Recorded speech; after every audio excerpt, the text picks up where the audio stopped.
going to reconvene the meeting of the Mount Diablo Unified Governing Board meeting for April 13th, 2022.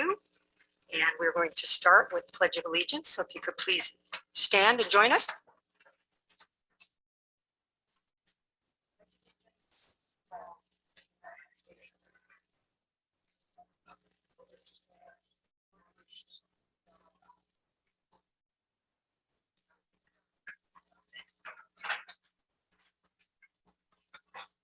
Okay, I will now do roll call. Trustee Fowler. Here. Trustee Mayo. Here. Trustee Cowan. Here. Trustee Nzewi. Here. Trustee McFerrin. Here. Trustee Mason is here, so everyone's here. Now we'll look for approval of the agenda.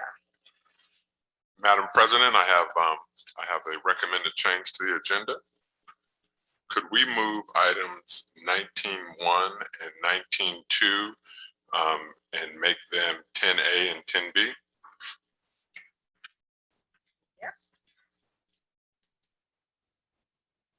Provided we have a motion and a second by the board, we can. I move we make the changes that Dr. Clark just requested. Thank you. We have a second. Second. Okay. Trustee Fowler. Yes.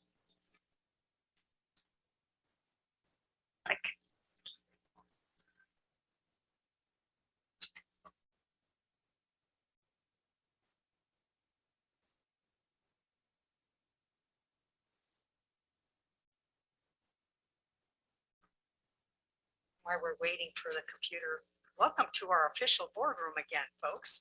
We're excited to be here.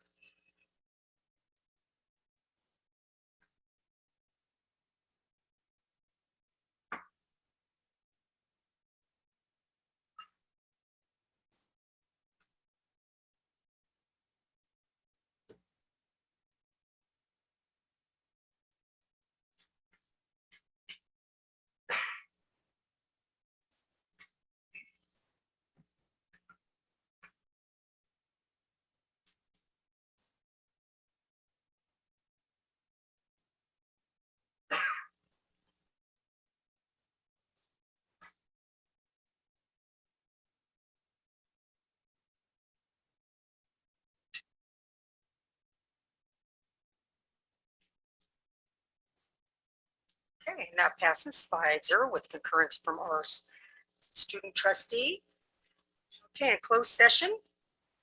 7.1 negotiations. The board may discuss negotiations or provide direction to its representatives regarding represented employees pursuant to Government Code Section 54957.6. On that item, the board received information. 7.2, possible discipline, dismissal, release, or reassignment of public employee, Government Code Section 94957B1. In closed session, by a vote of 5-0, the board took action to approve the resignation of employee ID number 21228 and the resignation of employee ID number 32283 per the agreement. And that was our closed session. So now we are on public comment. The public may address the board regarding any item not on the agenda.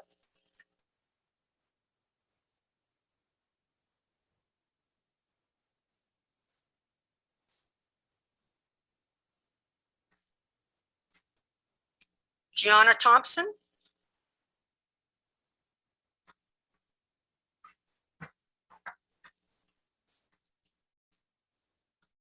Hi, good evening. So I am a teacher at the Bridge program, which is the special ed transition program 18 to 22.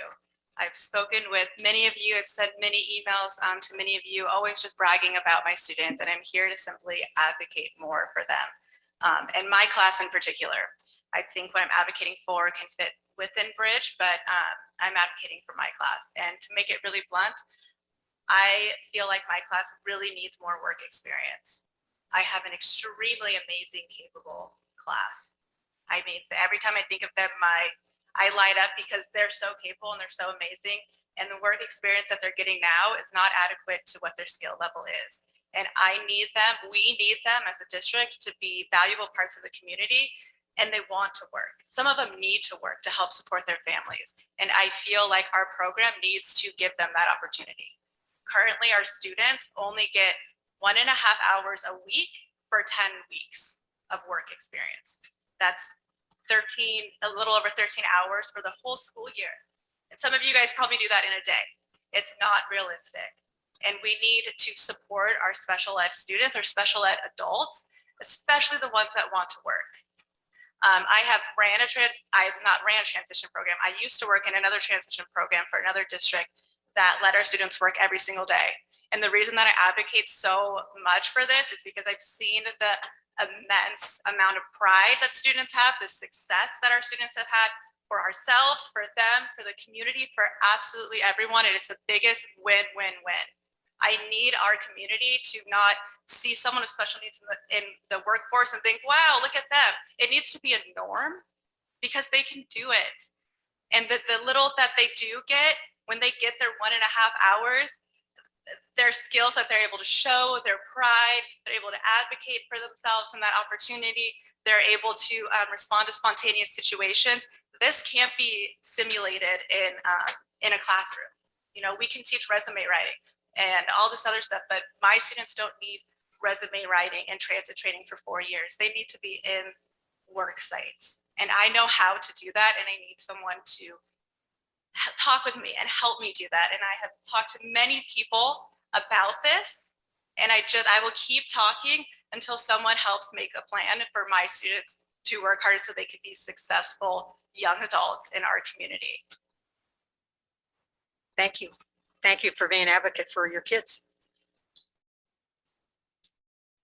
Okay.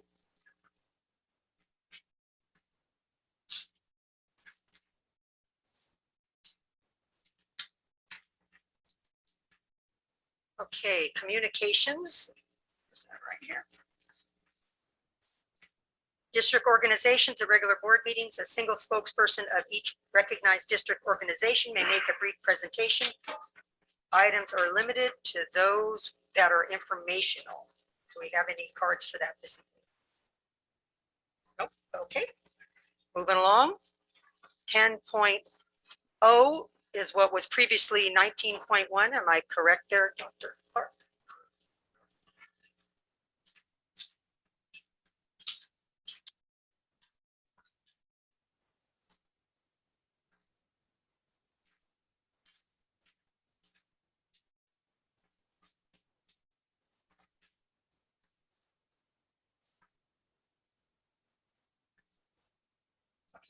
After the vote, so, okay. Oh, whoops.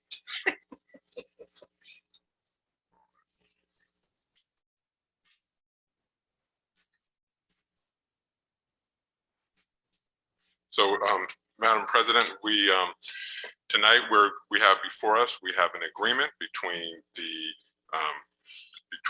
Medea and the district, and I know that there has been a great deal of hard work from both sides, and I want to definitely recognize the negotiating teams from Medea and the negotiating team from the Mount Diablo Unified School District. But to do this, I'm going to call Dr. Rubio up to the microphone, and I want him to present this item to the board. Good evening, board members, Dr. Clark, and community members. It's my real great pleasure to be here before you tonight to present for your consideration for approval item 19.1, the mediated agreement between Mount Diablo Education Association, Medea, and Mount Diablo Unified School District. It was through a great deal of hard work, as you know, and also a great deal of collaboration that we really appreciate that we're here at this point. And I'm really happy to be here to present this to you. It is staff's recommendation that we ask you to move this for approval. And I think it really is an improvement for our district and a great deal number of our employees. Thank you. All right. Any questions or comments from the board? If not, I'll entertain a motion.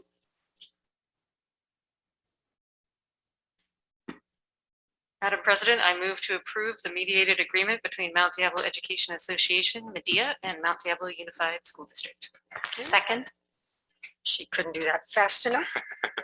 We have a motion and a second. Trustee Fowler, excuse me. Go ahead.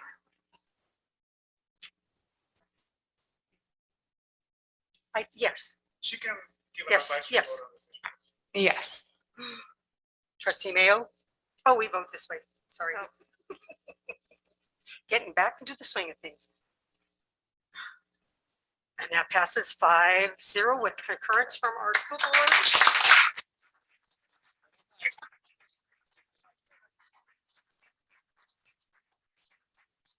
Members, if you have any questions, I'm They happy put to in have. cards to speak, so I Ms. assume Johnson, they're gonna do that Would you now. like to say anything before it on this item? I know they just voted. Thank you.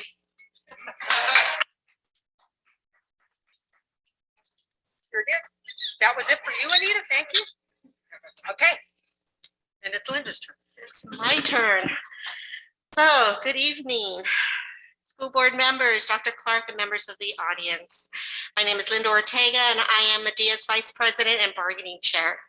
I want to take this opportunity to thank the school board for approving the much-awaited tentative agreement between Medea and the district. I know it's been a long time, but we are very pleased that we were able to resolve this. Thank you. I also want to take this opportunity to thank John Rubio, Chief of HR, and for directing his bargaining team, and his team, I believe some of them are here, for coming to the bargaining table prepared and being on time. The previous bargaining session was, as some of you remember, was very much hard to get people to come to the table. So again, I also want to thank them for their flexibility, for my team for their flexibility, for the many hours our bargaining team, my teachers, took to put sub-plans together for this important work. So if they're listening, I love you guys. So thank you so much. And for our membership for coming out and doing the important work so that our students and their community know how much our educators enjoy their work. So again, I want to thank you, trustees, for always taking our phone calls, for listening to us, and for approving this. Thank you. You're welcome.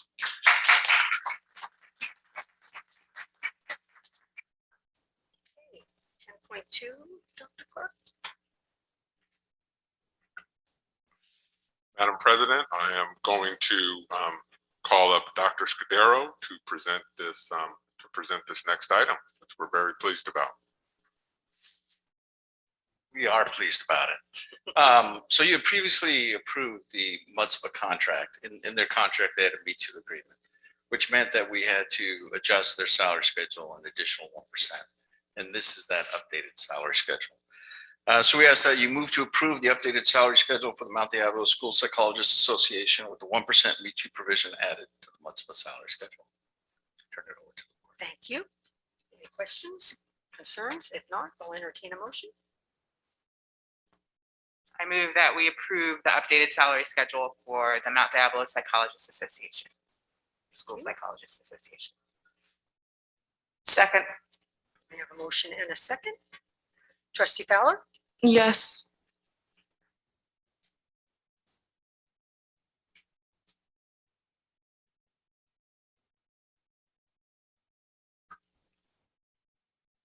That passes 5-0. with Thank you. concurrence from our school board.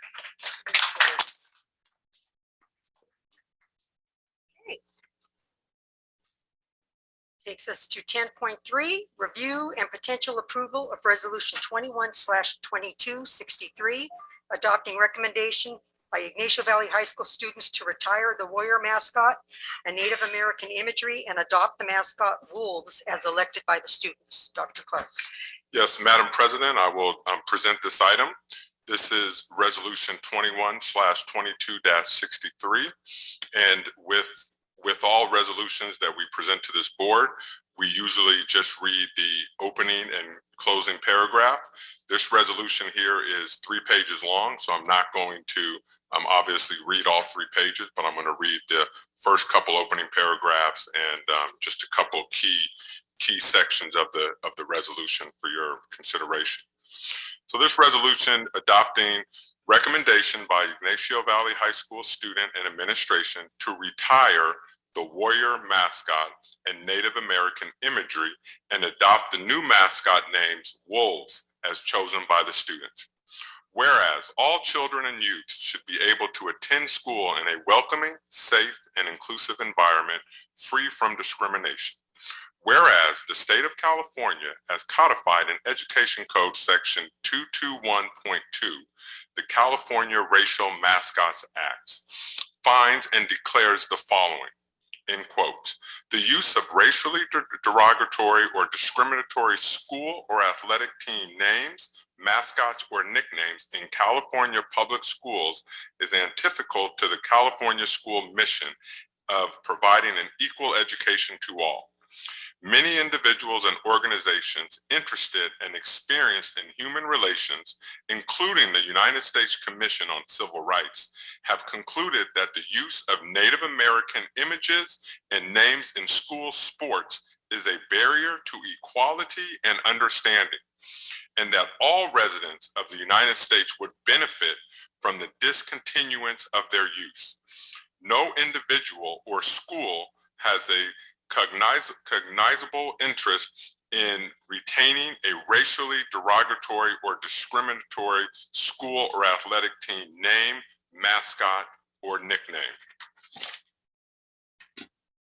Whereas, as a result of the discussions with multiple rounds of student voting, the Ignacio Valley community has selected the mascot name Wolves to replace the mascot name Warriors.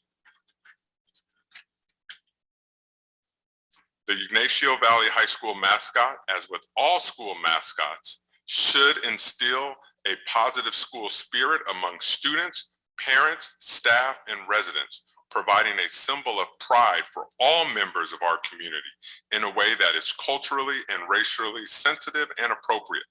The MDUSD Governing Board stands by its commitment and leadership in adopting and implementing policies to provide a safe school environment that allows all students equal access and opportunities in the district's academic, extracurricular, and other educational support programs, services, and activities, and that supports, respects, and honors students from all underrepresented racial and ethnic groups.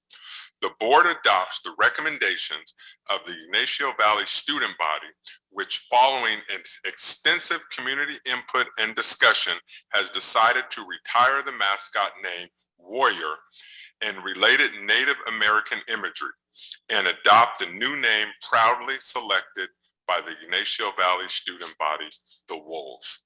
Madam President, this action is now in the board's hands. Thank you. Board members?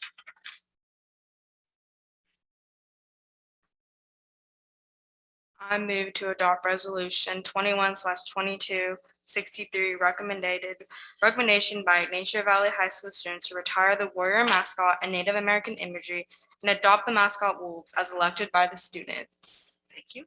I'll second. Okay, we have a motion and a second. There are no other comments. We will go ahead and vote.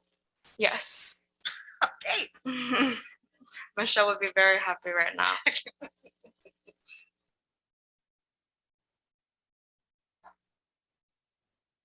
That passes 5-0 with concurrence from our students. Very good. Okay, 10.4, review and potential approval of resolution 21/2266 in recognition of Earth Day and a call to action on climate change.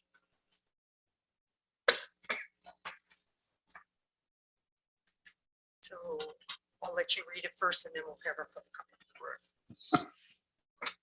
Resolution 21/22-66 in recognition of Earth Day and a call to action on climate change. Whereas the global impact, urgency, and magnitude of the challenge of addressing climate change calls for leadership in all sectors of society, all institutions, and all elected leaders. And now therefore be it resolved that the Mount Diablo Unified School District Board of Education hereby recognizes April 22nd, 2022 as Earth Day, reaffirming our commitment to be a part of climate change solutions and to educate our students about climate change. And be it further resolved that the Mount Diablo Unified School District Board of Education calls on all elected leaders to take expedient and bold action on climate change to protect and preserve current and future generations. And be it further resolved that this resolution be distributed to all schools within the district. Madam President, this item is now in the hands of the board. Thank you. And I think I'll have our public speaker, Devin Jackson, speak first before the board takes action. Hello, good evening, everybody. Good evening, MDUSD board members, board president Count, board president Mason, Superintendent Clark, and members of the MDUSD community. Thank you so much for having me here tonight and permitting me to speak. First, I would like to express my gigantic thank you for reviewing and potentially approving the resolution 212266 in recognition of Earth Day and a call to action on climate change. Thank you very much for recognizing the global impact, urgency, and magnitude of the challenge of addressing climate change calls for leadership in all sectors of society, all institutions, and all elected leaders. Science rocks, and so do you. And I actually have some recordings from the students in my environmentally concerned kids club, the EC Club at Foothill Middle School. And they would like to say something to you all today, and I have it coming from this, so here we go. Good afternoon, in this Mount Diablo Unified School Board. My name is Devin Jackson, and I am the school staff member advisor for the Environmentally Concerned Kids Club. I have one more student who is part of the EC Club who will be speaking in support of the resolution, recognition of an Earth Day, and call to action on climate change. Here you go. Good afternoon, MDUSD School Board. I am a sixth grader at FMS in the EC Club. I would like to tell you that we should probably install new LED lighting to help reduce our carbon footprint in our district. Thank you. Fantastic. Thank you very much. I'm gonna. Good evening, board members of the Mount Diablo Unified about the resolution today. Go. Hello, I'm a student at FMS. I'm in the 6th grade and I participate in the EC Club. I feel that the need for edible gardens on campuses is very important because it utilizes the power of plant-based learning. And next. I'm just a 6th grader from FMS who is a member of the EC Club, but I know that it's important to have like solar panels around campus so we can reduce the amount of fossil fuel based electricity that we use, and it's more important to use like solar power and other green types of energy. Excellent, thank you very much. Next. Well, I am another student at FMS in the 6th grade in the EC Club, and I feel that climate change is a very big problem, and we need to do something about it because it's causing unpredictable weather, it's changing animals' ecosystems, and also most importantly, it's causing the sea ice to melt, which causes coastal flooding and people disposition. So we really have to do something about climate change. Excellent, thank you very much. And our last but never the least student. Okay, so hello, I am another 6th grade student at FMS, part of the EC Club, and I think it's important to think about the plastic we are producing in the lunches, like the plastic packaging, and also whether the food containers can be recycled, composted, or biodegradable. And also if the food that we are giving to our students is like okay to be composted if they just decide to throw it away. Most food could be composted. Excellent, Thank you all very much. Again, so thank you all so much for allowing me to present these recordings from my students. I did make sure to get signatures from all their parent guardians to make sure that their audio could be shared with us today. And I just want to end with, on April 22nd through the 25th, I will be attending the Sprouts Community Foundation Growing School Garden Summit in Denver, Colorado, where many of our esteemed colleagues will be presenting about school gardens. And so thank you so much today for allowing me to speak. And zero waste totally rocks. And I think we can do a lot more to support everybody. Thank you so much. Thank you. And I'll tell you, when I was in high school, we thought we got a big win when we got them to quit making colored Kleenex and napkins and go to all white. That was, Oh, well, that's thank where you we very much. started. Thank you. Thank you very much. Now those can go in the food waste bin. That's right. Thank you, and be composted. Thank you so much. Okay. Yeah, Madam President, I move to approve Resolution 2122 in 66 in recognition of Earth Day and a call to action on climate change. Second. okay. We have a motion and a second. There's no other comments. Trustee Fowler? Yes.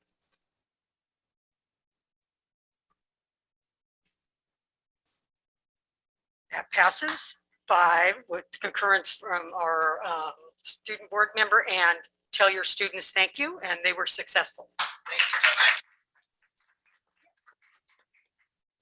So just wanted to make a few quick comments on that. I just want to recognize, thank you to our teacher, Mr. Jackson, for sharing the student words. That's so important for us to be hearing from our students. And there were also a number of comments that were emailed into us. I encourage people to read those. Many from our Growing Healthy Kids program, which does so much incredible work at our school sites with our school gardens programs and so much more. They also were part of the efforts to plant 60 large shade trees this year on 2 MDUSD campuses with nearly 200 volunteers. And really everyone's been involved in this effort, particularly this year, I think. Our maintenance and operations department supporting our outdoor education spaces. And I noticed one of the students talked about the LED lighting. We know that our maintenance and operations department is working on exactly that to have more efficient lighting and HVAC in all of our school sites.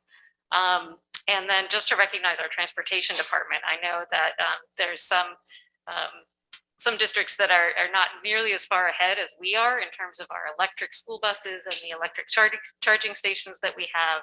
And so our transportation department has just been really innovative in reaching out and getting those grants to make that happen. And my understanding is they really believe that we could get to a place in our district where we have 100% electric or renewable energy for our school buses. So that's really, really exciting stuff. And when our district's really on the cutting edge of that. And then just lastly, I want to recognize a few people asked about the composting and recycling on our school campuses and that it's not quite where we want it to be. And I think one of the challenges with that in our district is that we have, our district is over multiple cities, and therefore we have multiple trash and recycling companies that we work with. Some are much further along than others as far as what they've been able to provide for us. So we do have some school sites that have been, where there's students and staff have won awards for the composting and Foothill being one of them. Thank you. And Walnut Acres among others. But part of that is because of Republic Services, who's been a leader in that arena as well.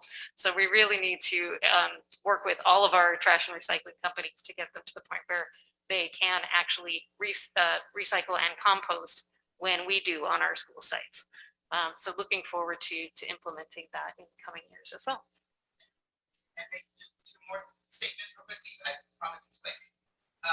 One is this Saturday is the Mount Diablo Unified School District Schools Garden Tour. And so there are, I believe, 8 schools that are going to be opening up their grounds so people can see the gardens. And also I was going to mention something about the composting, and I am willing to help out if anybody needs it. Sorry, thank you. Thank you. Okay. 10.5, review and potential approval of resolution 21/2267 in recognition of Arab American Heritage Month. Dr. Clark. Yes, thank you very much. We have resolution 21/22-67 in recognition of Arab American Heritage Month. Whereas for over a century, Arab Americans have been making valuable contributions to virtually every aspect of American society, including medicine, law, business, technology, government, and culture. Whereas since migrating to the United States, men and women of Arab descent have shared their rich culture and traditions with neighbors and friends, while also setting fine examples of model citizens and public servants. And now therefore be it resolved that the Mount Diablo Unified School District celebrates the countless contributions that Arab Americans have made to American society in the state of California, recognizing and honoring the month of April 2022 to be Arab American Heritage Month. And be it further resolved that the Mount Diablo Unified School District Board of Education hereby encourages staff to review the district's equity policy and review cultural literacy resources, and urges the district to observe Arab American Heritage Month with appropriate programs and activities that celebrate the contributions of Arab Americans to the United States. Madam President, this item is now in the hands of the board. Thank you.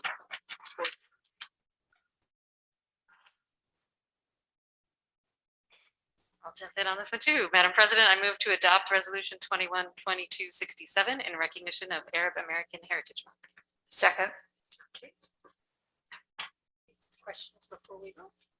Trustee Fowler, did you want to say something as well? Or just, okay. I was just wanted to say that there's not many Arab Americans, at least at my school, and I feel like they're not represented enough. And I think recognizing them is amazing, but I think we need to go beyond that and educate ourselves in the classrooms about their successes they go through. I know we learn all about the hardships, but we also need to take account the successes and the great things that they've done in our community. Thank you.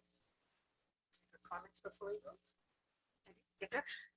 Yeah, I appreciate you saying that, Trustee Fowler. I think it was maybe 2 years ago, or maybe it was last year, I've lost track, where we actually had an organization called ing.org, the Islamic, oh my goodness. Anyway, it's ing.org. And what they do, they're local here in the Bay Area, and they're all about educating for cultural literacy and mutual respect.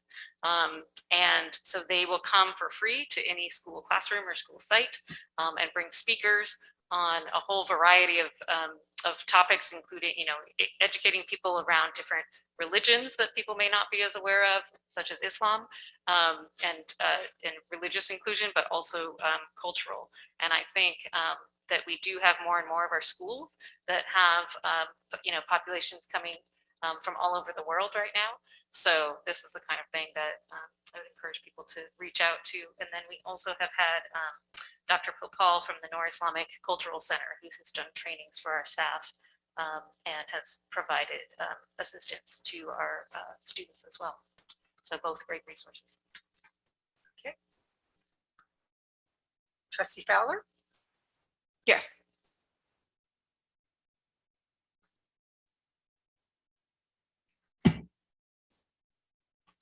That passes 5-0 with concurrence from our student member.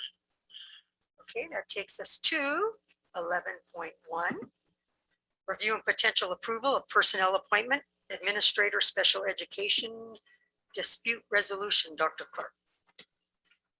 And Mr. Sheehy is going to take this item. Thank you. The Human Resources Department is bringing forward the board's review and potential approval for the appointment of Ivana Huffman as the Administrator Dispute Resolution in the Special Education Department. In her 22 years as an educator, Ivana has had the pleasure of serving as a math and science teacher, as well as site administrator at both elementary and secondary levels. Most recently, Ivana has enjoyed her work with the MDUSD community as a special education program specialist. During her free time, Ivana enjoys relaxing with a good book, a hot cup of coffee, and going on hikes with her husband, daughter, son, and dog. With that, I leave this potential appointment in the hands of the board. Thank you.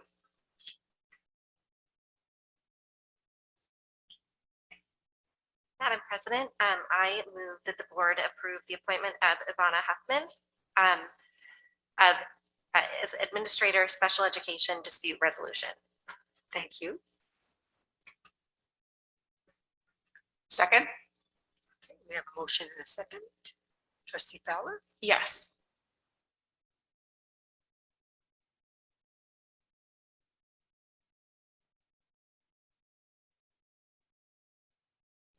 And that passes 5-0 with concurrence from all.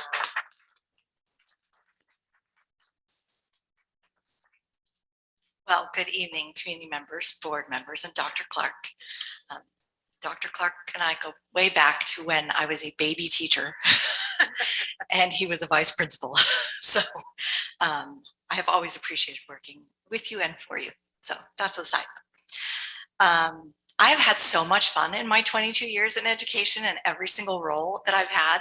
And in the array of roles I've had, I have had so many learning opportunities to figure out ways to negotiate and bring communities of people together in agreement with a focus on students first and what's best for them.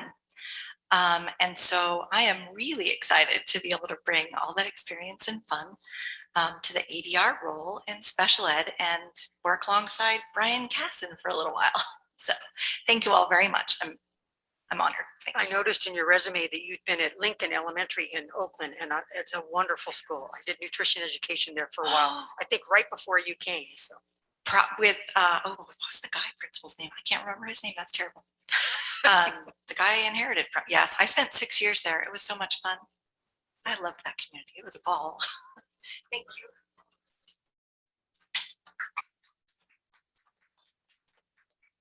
Okay. 12.0, review and course of study for career pathways, courses of study, pilot course of study. There's a lot of ofs in there for construction 1 and final course of study for animation 3.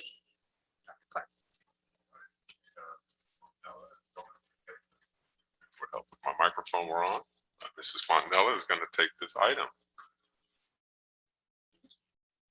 Thank you, Dr. Clark, and board members and community members.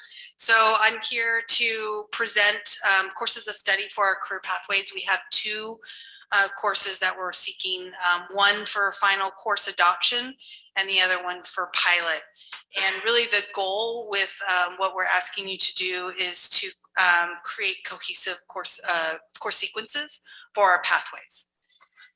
So this kind of just reviews the process that the district is using to go through the course adoption process. These 2 courses were created before we had formalized this process. So that's why you have a couple different documents, because I wanted you to see that the teachers had gone through the initial pilot course process before we did created this process. So I want to make sure you understood that we did go through what the district was asking us to do. We just had different forms before us. And so we then went in and revised it using the new forms that our district is using. So the first one I want to talk about is our residential and commercial construction pathways. We have 2 schools that currently offer these pathways. The first one is at Mount Diablo High School, and right now it is a 3-course pathway. I anticipate that it will be reduced to a 2-course pathway in the future, which is more beneficial for our career pathways because it's more likely we're going to get completers. And so currently right now we have 2 concentrator courses, which makes us a little bit out of compliance of where we're supposed to be for career pathways for a 3-course sequence. It should be an introductory course, a concentrator course, and a capstone course. But because we are trying to align what's happening at Concord High School with what's happening at Mount Diablo, that's why we've got 2 concentrator courses. So again, if Mount Diablo High School does in fact go down to a 2-course sequence, we'll be more closely aligned. But the woodworking tech and the woodworking advanced are the 2 concentrator courses that are currently offered. And then Concord High School also offers the woodworking tech. And then both pathways offer construction technology as their capstone course.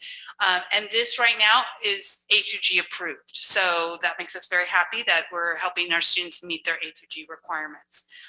We also have for both of these schools an MOU with our Carpenters Union. So the top 5 students in our district from these 2 pathways get to be admitted into the pre-apprenticeship program with the Carpenters Union. And one of them has to be female in an effort to bring more females into the industry. Right now, just to give you some background, we have a current project that's happening with both of these pathways with Marathon Petroleum, in that the students on May 11th and May 12th are going to go to the Walnut Creek job site for the Habitat for Humanity, and they're going to help with the build. So I just wanted to point that out, that we're doing some mentoring and real world experience for our students in these pathways. In addition to that, Marathon gave each of the pathways $5,000 to update some of their equipment. So we're very excited by that. As you can see, these are just some images from some of the projects that the pathways are currently working on. At Concord High, they're doing their 2nd tiny home build. So we're excited by that. For those of you that were here before, we had the tiny home. We were able to auction it off, and then we used those funds to help support the 2nd tiny home. So we're doing that. And then at Mount Diablo High School, they're building models in alignment to small sheds. Concord High School is also taking students in May, I think May 4th and 5th, to Sacramento for a design build contest. So we're excited to see how our students do there. But so as you can clearly see, that the work that is happening in these classes is definitely aligned to construction trades. The woodworking technology course, when you look at the course description, it is aligned to the cabinetry, millwork, and woodworking pathway if you look at the CTE model standard. So it's not even aligned to our construction technology class. So we're out of alignment from that perspective. So I asked the 2 teachers, Ray Hawthon and Tom Trowbridge, to get together and to create a new concentrator course that they would both use. And so from that, we got Construction 1. You can see from the course description, it's going to provide an overview of the different careers that are available within the construction trades. It's clearly aligned to the residential and commercial construction trades pathway from the CTE model standards. And so the rationale to support this pilot is that we're now going to create a cohesive course sequence. It's supporting the industry partnerships that we built with the Carpenters Union, more aligned to our labor market demand. So especially if the build happens over in Port Chicago, we've already met with one of the potential developers there who's interested in working with our construction pathways. And then finally, woodworking technology is not A through G. This Construction 1 class we pulled from the A through G portal. And so we modeled this course of study after the course that's already in the A through G portal. So we anticipate that it will get that A through G certification. So we're requesting that the board approve the pilot application for Construction 1.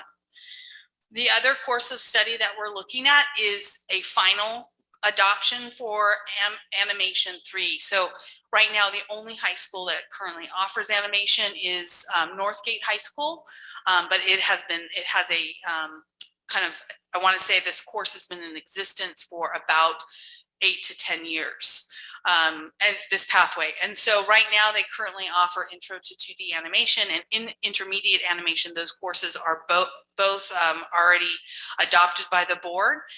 In spring 2020, we submitted a pilot application for Animation 3 so that there is now a capstone course for this pathway. It was A through G approved in fall 2020. And so in the initial pilot year, which was last year, the teacher, Michelle Carmen, she had weekly sketchbook assignments. And again, what she was trying to do was build off skills that they had learned in the first 2 classes. She had 2 capstone projects, and keep in mind, this was all done virtually. which was a huge challenge for our students. But they were able to complete a PSA and then a Let's Stay Far Apart montage. So very much aligned to what was going on with the pandemic. And then in this year, she's completing 3 capstone projects. She's doing the PSA again. She's having them do a comic strip, and then they're writing a script using a Pixar story spine. And so in addition to the capstone projects, there is industry certification. So 90% of her Animation 3 students earn their industry certification in the Adobe Photoshop. And then she's also using industry standard software to teach the skills, Toon Boom Harmony and Storyboard Pro. And Storyboard is also Adobe. So we are looking to increase the number of industry-based certifications that students will earn through this course. And so she did get evaluations from the students about the curriculum, and really kind of what I pulled out were those evaluations that demonstrate a couple things. One, the students are recognizing that this is building on skills. So that the second assignment says that it helped us see the progress that we made throughout the last few years. So that's what we want students to see. And then the last one I liked because it demonstrates that they're looking toward their future of what they're going to be able to do with these skills, which is what we hope our pathway courses are going to be able to do. So the final course of study, she revised it.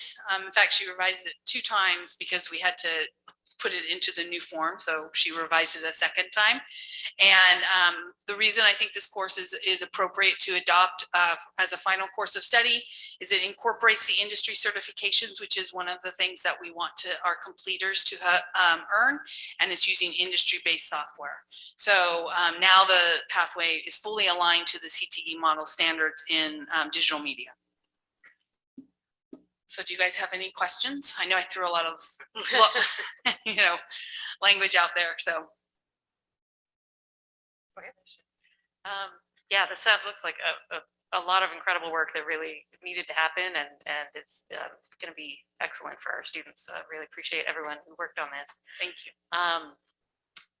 It sounds to me like over time, we have a number of courses in our district that are not aligned to A3G standards, or maybe aren't achieving what it is that we want as far as industry certifications. Where would you say we are in terms of all of our career pathway courses? Are they mostly A through G, and this was a few that we're cleaning up, or are we mostly not A through G and we have a lot of work to do? Like, where are we as a whole district on this? I would say we're about 95% A through G in our career pathways. I want to say 2 or 3 years ago, we made a big push to transition courses that were not previously A through G. And we used for our California Partnership Academies, they have program status. So they had already been written and approved for A through G. And so we adopted those for academies like IHTA, and then also the Digital Safari Academy. So I would say we're about 95%. Where we're an area of growth for us for sure is industry certifications and finding those opportunities in our pathway. So that is an area of growth for us. Thank you. You're welcome. So I just wanted to provide an explanation for PSA, and I believe that's public service announcement. I'm sorry, I do that. Okay, thank you. And those are great experiences for students because they have to be concise and memorable to the listener, or visually for the listener. So yes, the viewer in those instances. So those are great projects to work on. I'll pass that on to the teacher. Thank you. Thank you.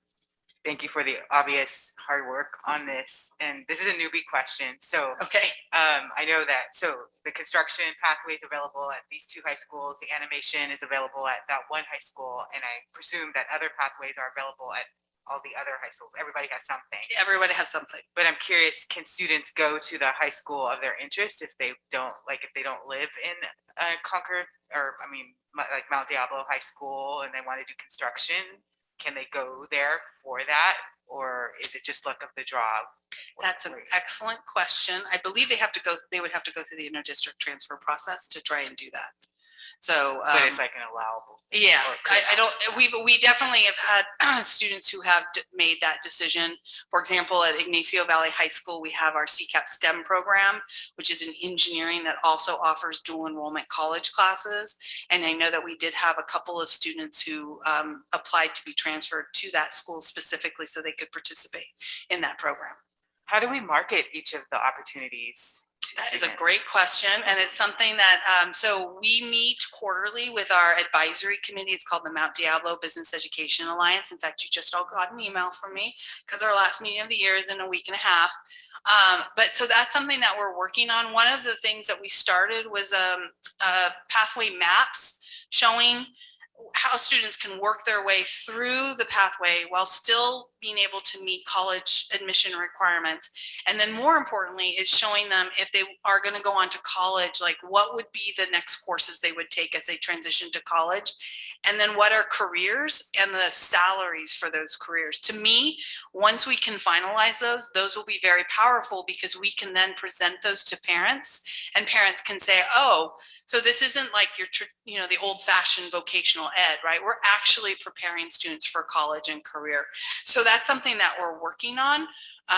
Marketing it and competing with the other programs such as AP or IB is definitely a challenge for our pathway program, but something we're working on. You're welcome. I just want to thank you for asking that question, because I think as a parent in the district, we don't always know about all the wonderful things that exist in all the various schools, beyond our neighborhood. And so I definitely think that's an area of growth, an opportunity for us to really think about as a district. If we expect that students will transfer, if they're not going to go to their neighborhood high school and they want to go to somewhere else for a particular program, they need to know that way ahead, because you need to transfer in November of your 8th grade year. You have to fill out that paperwork already asking to go to that different high school that you weren't already assigned to. So that means we need to educate our parents, students, and families in 9th or in 7th grade, really, or the very, very beginning of 8th grade, with a very clear map of, if you're interested in construction, you should be looking at Mount Diablo and Concord High. So just a couple months ago, you guys approved a position, a career transition specialist, college and career transition specialist for my department. And so we now have Erin Larkins. She moved up from work-based learning coordinator. And so that is her focus. And in fact, we're looking also at how do we get DVC down into our middle schools so that the kids can begin to see the programs that are available at DVC. So that's the work that we're going to start doing using her. So I'm excited to see, we just met today to start this discussion in a more focused way. And so I'm excited to see what we're able to do. It's going to obviously take a couple years for us to get it going, but I think we're all heading in that direction. That we recognize we have to get this down into the younger grades. It's too late by the time they get to high school in some sense. Yes, yes, thank you. Oh, okay. I was gonna say, I think this is really great because I feel like a lot of people say you're not gonna go the traditional high school route because you're going to a trade school or something. But like, I think that's absurd. I think it's like kind of should be a norm in a sense. It shouldn't be labeled as a non-traditional route. So I think having these opportunities is really great. And what I would like to see like further down, and this will take like very long time, but have more of the same classes at maybe each high school, so they can have a big group and like build all those tiny houses like you were saying and like work together. And I feel like that would produce a lot of unity in the district, and I think it would be just really awesome to see. But I know stuff like that takes forever in a sense, but I think MDUSD can keep striving to offer these same courses at each high school. And we are moving in that direction as far as like that collaboration. So we have 3 high schools that have healthcare pathways, and they're going to be putting on an allied healthcare fair in a couple weeks. And then our digital media teachers, which we have at every high school, is putting on an art fair at Sun Valley Mall. So so that's part of the work that we do with our advisory committee meeting, is we get all the teachers together with our industry partners to help do some of that collaboration. So I appreciate what you're saying, and it's definitely one of our goals is to continue that work. Yeah, and where do you like post these opportunities? So nowhere right now. That's an area of That's growth okay, for me. okay. We did have a webpage that was part of the district webpage, but somehow most of it disappeared over the last year. I'm not sure what happened to it. And so that's one of my goals to work on with my career transition specialist is to rebuilding that website. Yeah, you can feel free to contact me about how to get that word out because I know it works. I Okay. know the kids do. the She's same. very active on Twitter. I don't tweet, but she's very active. Yeah, on I Twitter. don't tweet either. So, okay. TikTok. Okay. I don't know how to do that Instagram. either. I barely know Facebook, so, I always hear that the parents are on Facebook, yeah. the teachers are on Twitter, and the students are on Instagram. Yeah. Okay. Okay. Are there any other questions? Trustee Mayo, did you have a comment you were gonna make? I was, for years, during my experience, there were certain families that knew about IHTA and also Digital Safari. And so they did transfer to Mount Diablo High School for those programs. I'm excited because I have a daughter who is in media. And so it was a singleton class at College Park. I'm glad to see that it's spreading across all the high schools because everything we do requires a visual component down to the selection of the font of the text that you read.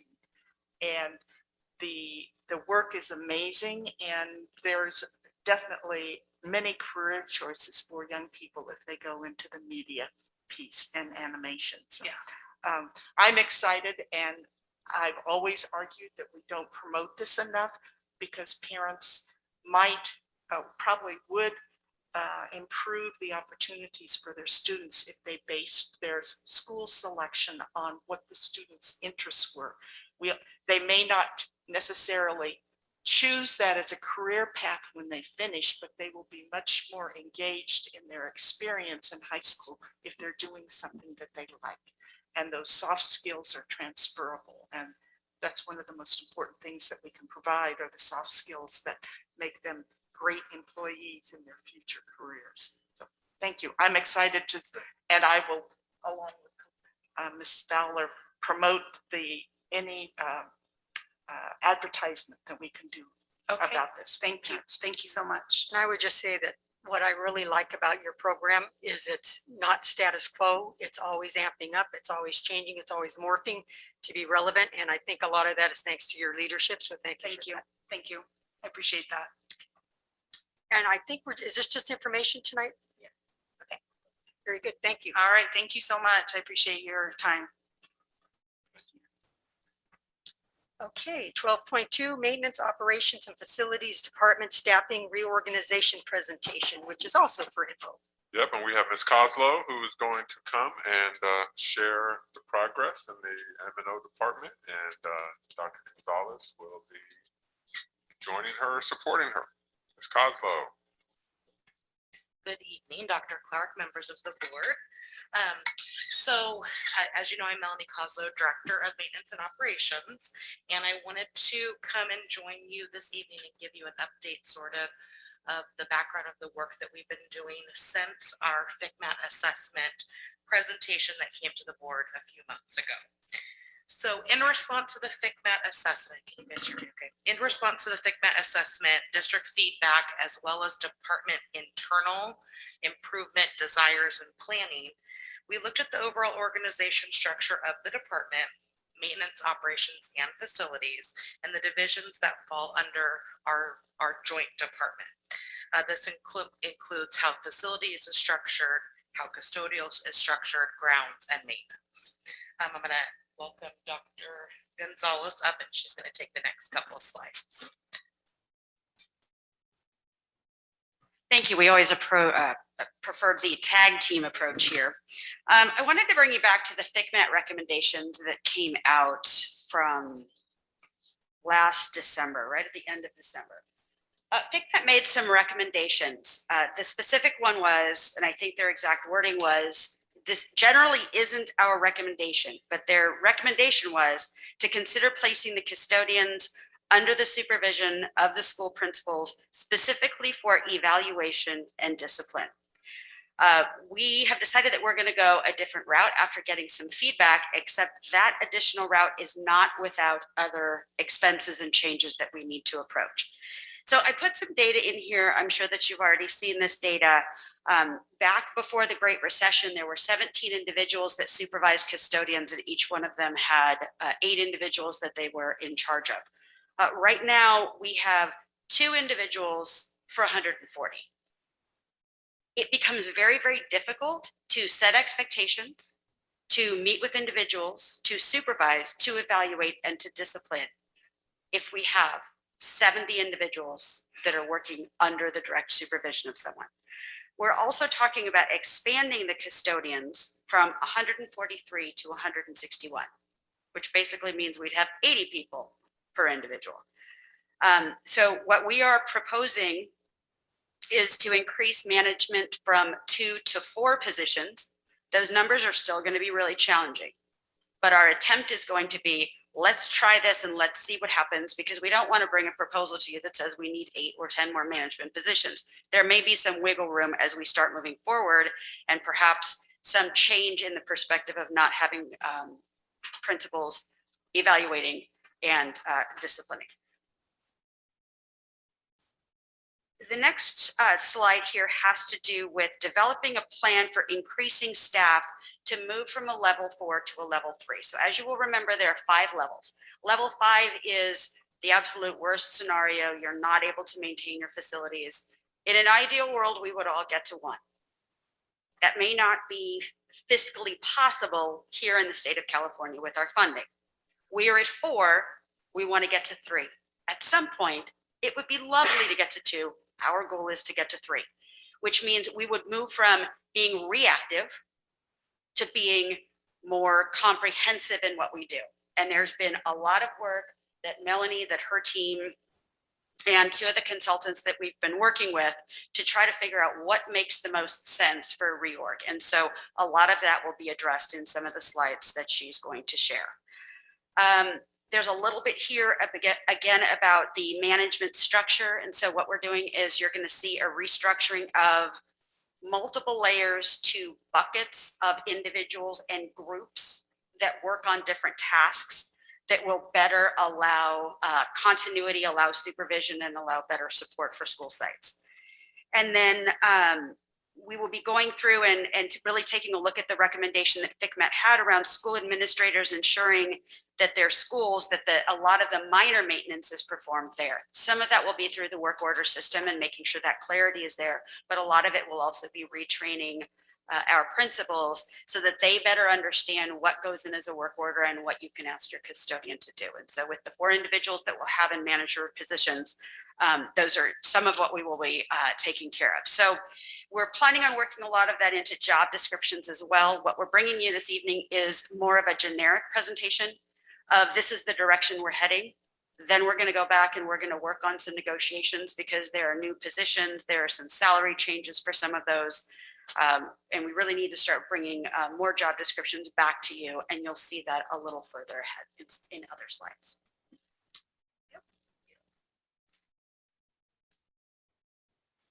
So as Dr. I was going to say Dr. Clark, as Dr. Gonzalez, mentioned, we're really sort of bringing through like the restructure, how the divisions are going to work. So this slide here shows that the Maintenance Operations and Facilities Department sits under direction of the CBO.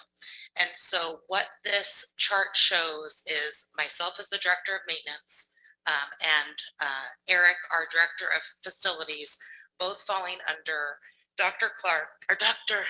Gonzalez, goodness, in order to better just lay out how our department is set up. So this slide shows the overall department in whole, even though you will still at times hear us being referred to as M&O and facilities. We are still one department.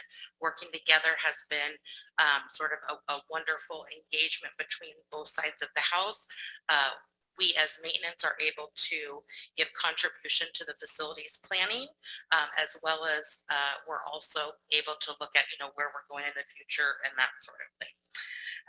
So what this also shows is under the M&O side, as FICMAT reported out in their assessment, we were really sort of running a two structure under me, buildings and grounds, which was custodial and landscape, and then maintenance. And so as the new structure shows, we're really going to be a three-tiered under me, which would be a landscape department, a maintenance department, and a custodial operations department. And we'll sort of look into these by division in just a second. I do want to also acknowledge, as Dr. Gonzalez mentioned, you know, we do know that we need to continue working with our bargaining partners. And so we've had one initial meeting with the Teamsters, with more to come, and we'll also be reaching out to CST. Their impact isn't as great, but it's also very important for the department. So we'll be meeting with them as well. So just quickly to sort of run through the different divisions, this is showing the structure of the Director of Facilities and Bonds, so that part of the house. We will be looking at working with our CST partners to create a new position, which we're hoping to call Facilities Technician. It's a clerical, but very important position that will help with our DSA work, hopefully working with Ed Services on enrollment and that sort of thing, so that as we're planning for the future, we know what we're really planning for. We're looking at making a modification to one of our secretary positions that supports the bond in order to really just better support the director as well as the construction managers. We currently have 2 construction managers. That is where we're looking at staying at this point. The facilities department handles new construction and modernization to the district's existing facilities, ensuring that our students have spaces where they can thrive and succeed in their education every day. So that is something that we want to live by and also create as we move forward. The next slide is again sort of looking at my side of the department and how our structure is laid out. So as you saw on the facility side, we were recommending bringing forward a facilities technician. We're also looking at making a change on the M&O side, a similar position where almost they could be interchangeable, being able to support each other. The facilities technician primary responsibility on the M&O side would be really to work that work order system, help us better communicate out at our school sites, but also have data-driven information that's able to support not only the M&O side, but also facilities. These are what we see as routine issues that just come up over and over and over again. Are we planning for this equipment, you know, upgrading and modernization or that sort of thing? We're also showing the 3 divisions underneath me, maintenance, as well as the landscape manager, which we will be bringing a draft job description forward, I believe at the next board meeting. That's what we're hoping.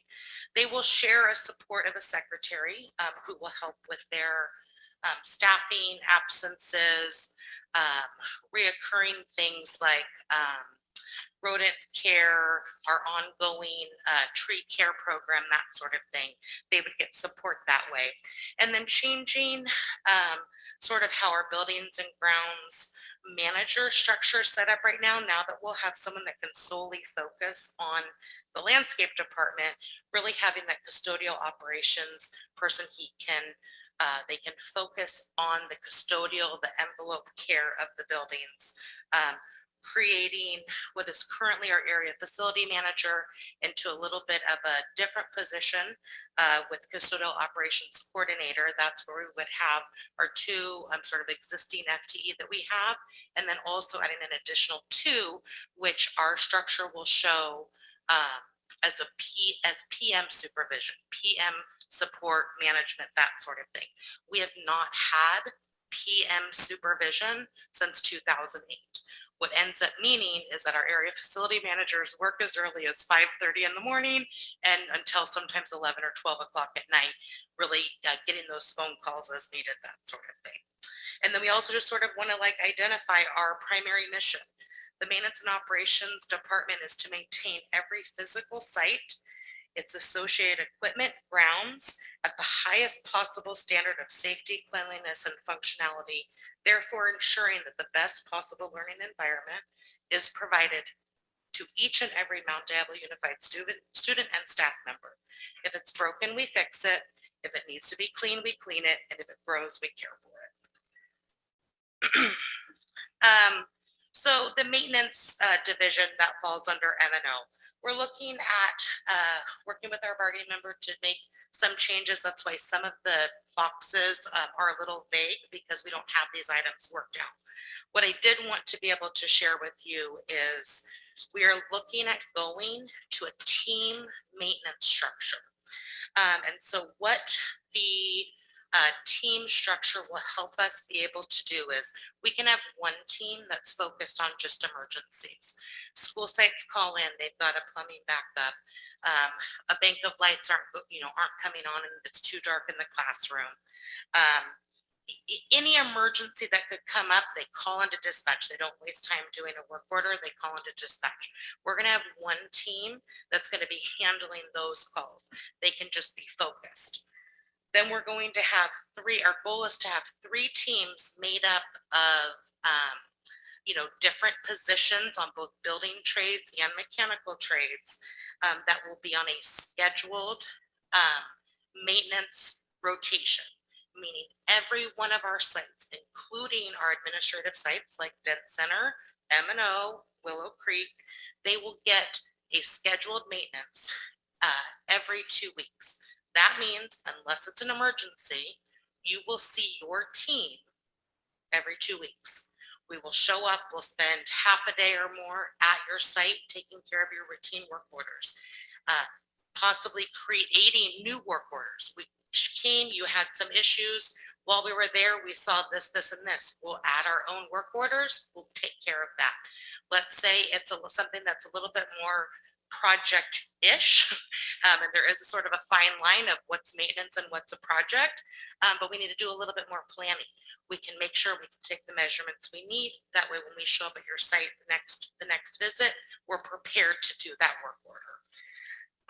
We realize that, and we hear a lot of feedback. I will say I get a lot of compliments on our response as it sort of changed over the last couple of years. But we know by the amount of work orders in the system, we need to change things up. We need to do better. So part of this team will be adding a few positions. We definitely know that on our mechanical side, electrical, HVAC techs, electronics tech, we just really can't do enough with what we have. So we are going to be proposing some positions, as well as sort of working on a few other items with our Teamsters. We would be looking at adding another locksmith, which will really help us sort of with that overall safety and security. And then also bringing back a position that we had pre-2008, which was an HVAC lube technician. And so this really helps with that preventative maintenance, somebody who's always in charge of those rooftop filters, changing belts, that sort of thing that allows our equipment to get the longest life possible. Next up is our grounds and landscape department. So historically, the department has always been called landscape, even though our tradespeople are groundskeeper, grounds equipment operator, that sort of thing. We're going with that history where the department or the division would be landscape department. Bringing in a landscape manager. So we're, hoping to take one of our individuals who is overseeing landscape now and is doing a really good job. They have a 20-year experience in the department and have recently sort of moved into this management role that's working out really well. We would be looking at creating 2 additional FTE of our sprinkler technician. We know that with the amount of acreage that we have, which is over 750 acres, our irrigation issues come all of the time. And so we really need some additional support in there. As you'll see down at the bottom row, we're really looking also at that team style grounds maintenance. Right now, your large mower shows up one day, Your gardener shows up a different day. Your grounds equipment operator, who's like those front lawns, interior lawns, they show up another day. You probably don't get any weed abatement. We're using a vendor for rodent abatement. We're really looking at like moving towards this team setup, being able to have a focused manager and also a schedule. With the 5 teams that we've laid out, every single one of our campuses, including our administrative campuses, will receive service every single week. You'll receive service complete in a 2.5 to 4 hour time period based on acreage. No more, you're an elementary school, so you get the same as every other elementary school. We have 8-acre elementary schools. We have 30-acre elementary schools, right? We are going to give the sites based on acreage what they need. Our biggest impact that we hope the community will see is it will allow us to really work on that curb appeal program that we have heard by our community members, by our board members, that this is what we need. We need our schools to look inviting. And so we're hoping that with our grounds focusing at the front of the campus and working our way through, having everything happen on the same day, we are really able to improve that look. We'll also be able to engage the maintenance side and maybe do some touch-up painting, change out some of the windows, that sort of thing, to really focus the front of campus, and then through time on this regular maintenance, really see an improvement of our grounds. We know that weeds and weed abatement have been an issue for us for quite a while. With some of the job descriptions that we're hoping to continue negotiating with the Teamsters, we're going to be bringing back some of that function. Also, we're looking at, with this team focus, maybe being able to rely a little less on some outside vendors and a little more on our own skill as we move through this program. It won't happen right away, but as we're really moving through the cycle and we're regularly caring for our facilities, we'll be able to take on a little bit more and a little bit more. Taking care of our athletic fields. We're not only talking high school, although our high schools have a lot of need for our at the athletic fields. What about our, elementary schools that have a backstop and what used to be a little ball field? We want to be able to care for that better. We want the surfaces to be level. We want to be able to encourage not only use during PE, but also our, our communities coming in and using the facility after hours. Having the focus manager, having this team concept will really allow us to care for our facilities in a way that they haven't been done probably ever. This is a new concept for us, but we're excited to have the opportunity.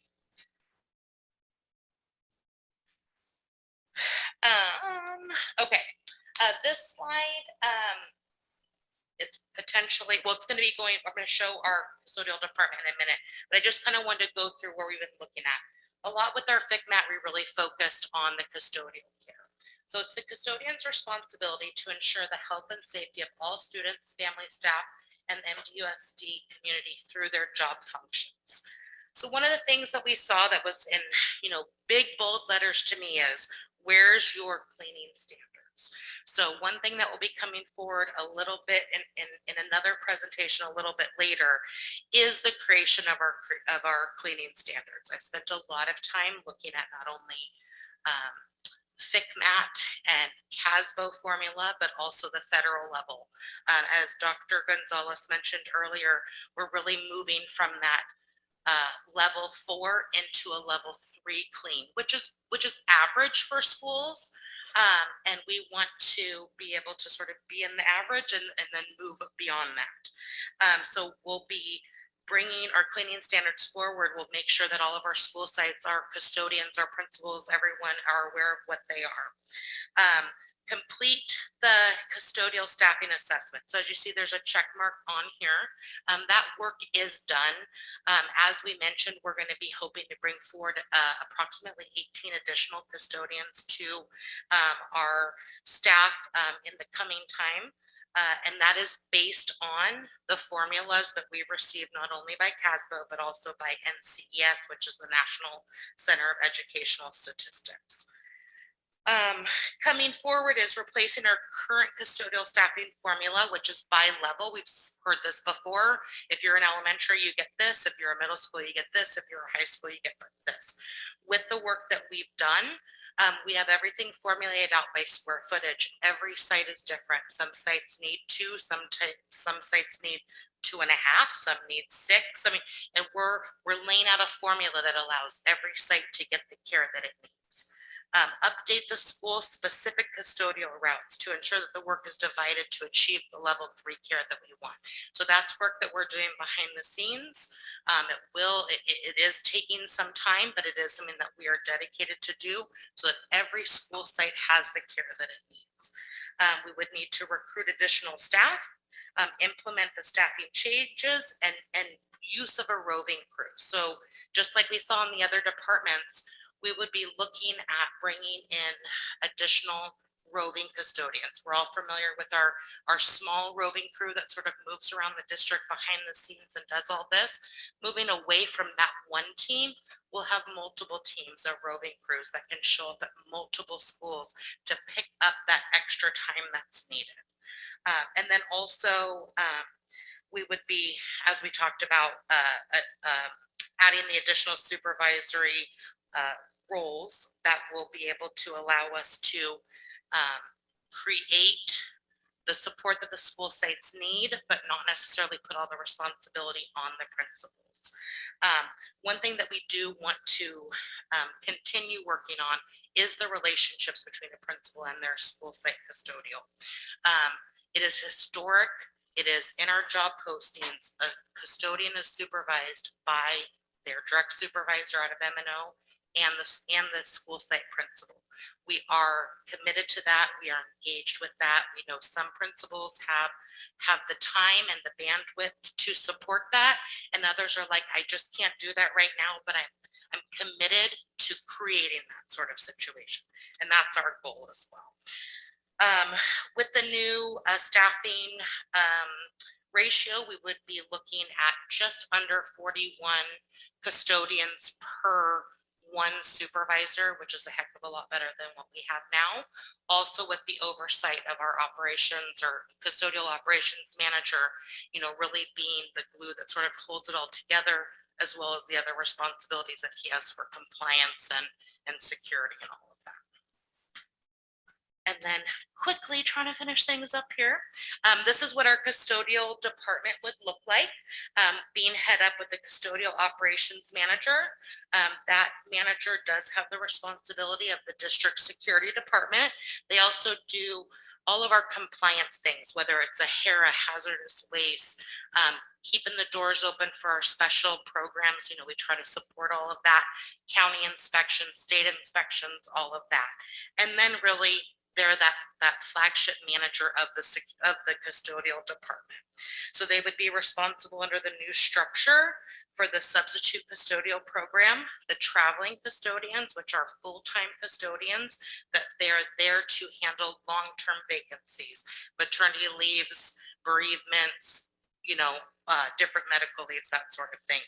And then this roving crew, which depending on how things go, we would go from 3 roving crew up to 20.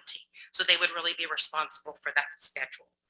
Then having our current custodial management managers maintain that daytime support of the school sites of our daytime custodians, and then adding the 2 nighttime.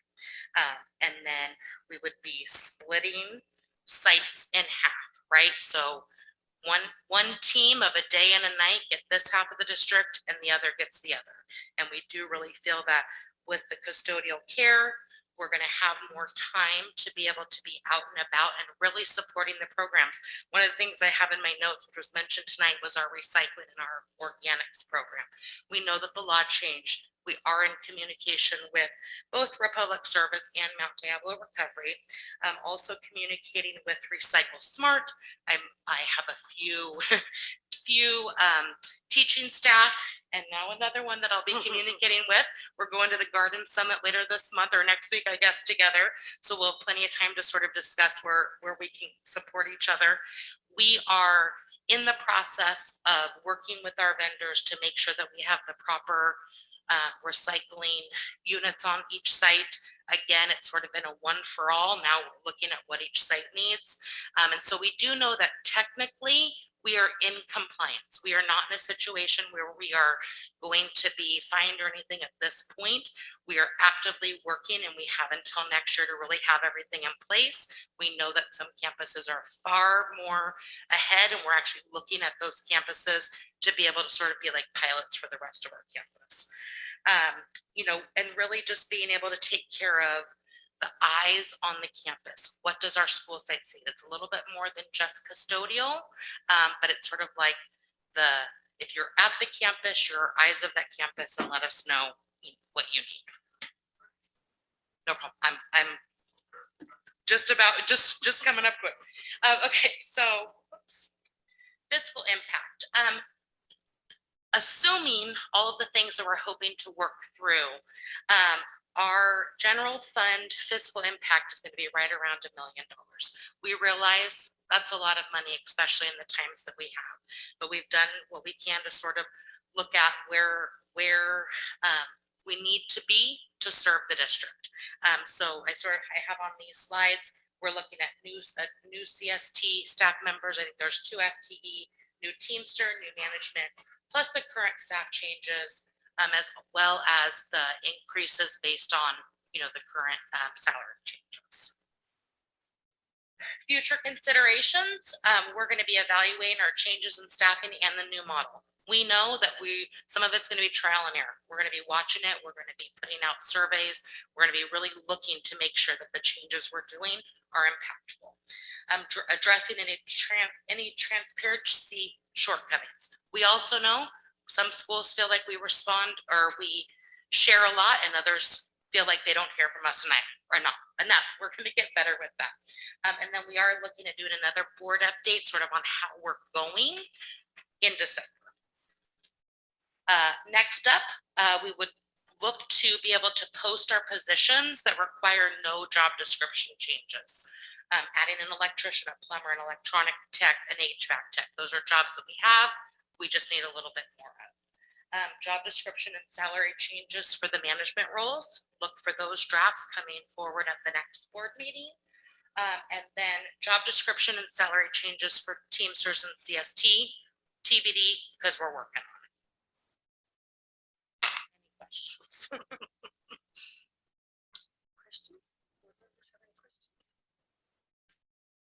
We're very thorough. So. Thank you. Sorry it was so long. That's okay. I just have one comment. It's not a question. I just want to thank everyone who worked on this because that is an incredible transformation that we are going through, and with the amount of thought and participation with all of our employee groups to really make sure that what you're planning makes sense. You know, this can really be transformational to our district, and so I'm just really appreciative of all the hard work. Thank you. Thank you. If I could add just one concluding comment, Dr. Clark, I will make it quick. I know that change isn't easy. And with that FCMAT report, there were a lot of open, honest conversations about what we're doing and where we're going and how we can best support students. Because I know that the entire team over in maintenance operations and facilities really believe in that role. And I think the report gives us a great roadway to be able to really take a look at the direction we need to go. I want to commend Melanie for her leadership and the leadership of the team over there, because they've got to lead this change and they had to get to a point of really believing in it and understanding it to be able to move forward. I want to let you all know, in case you don't know, that Melanie recently completed her school facility certification, and she's currently going through the Total School Solutions Maintenance and Operations certification. Those are important because we have to make sure that we've got leaders who really have the cutting edge research and practitioners working with them, but also the fact that they're able to work with other school districts around the state, all moving this type of work forward. So I want to commend her for her leadership and the work that she's doing with her team, and we're excited to continue to bring you updates. Thank you. Thank you. Thank you. Good for you, Melanie. Okay. Takes us to board reports. Trustee Fowler? I don't have much. Just remember mental health days are excused absences. Just a reminder that I feel like some students don't know that. So I am gonna make a little flyer because I tell them like, oh, you need mental health day, go take absence. They're like, I don't know, it was excused. I'm like, how do you not know it? So anyways, I will make a flyer and I'll let that word get out more so students are aware of that. And then next there's a really great opportunity that I've been trying to spread the word out. I've sent emails to all the principals, posted on my Instagram, sent to my student advisory committee and other great organizations. But the ED 100 Academy for Student Leaders are having a summer conference, and it's really great. It's actually free. It's a free program, and it helps rising student leaders learn, connect, lead, and make a difference. There's incredible speakers. You can make great connections. You can also it looks really great on your resume, especially if you're applying for the State Seal of Civic Engagement, which is due on April 27th. So students, please apply for that. Looks amazing on your diploma. I'm applying for that. So it just looks great. There's a lot of opportunities in this program. And if you have any questions, like please let me know. We really want MDUSD students to apply from at least one from each school. So thank you. Thank you. Trustee Mayo?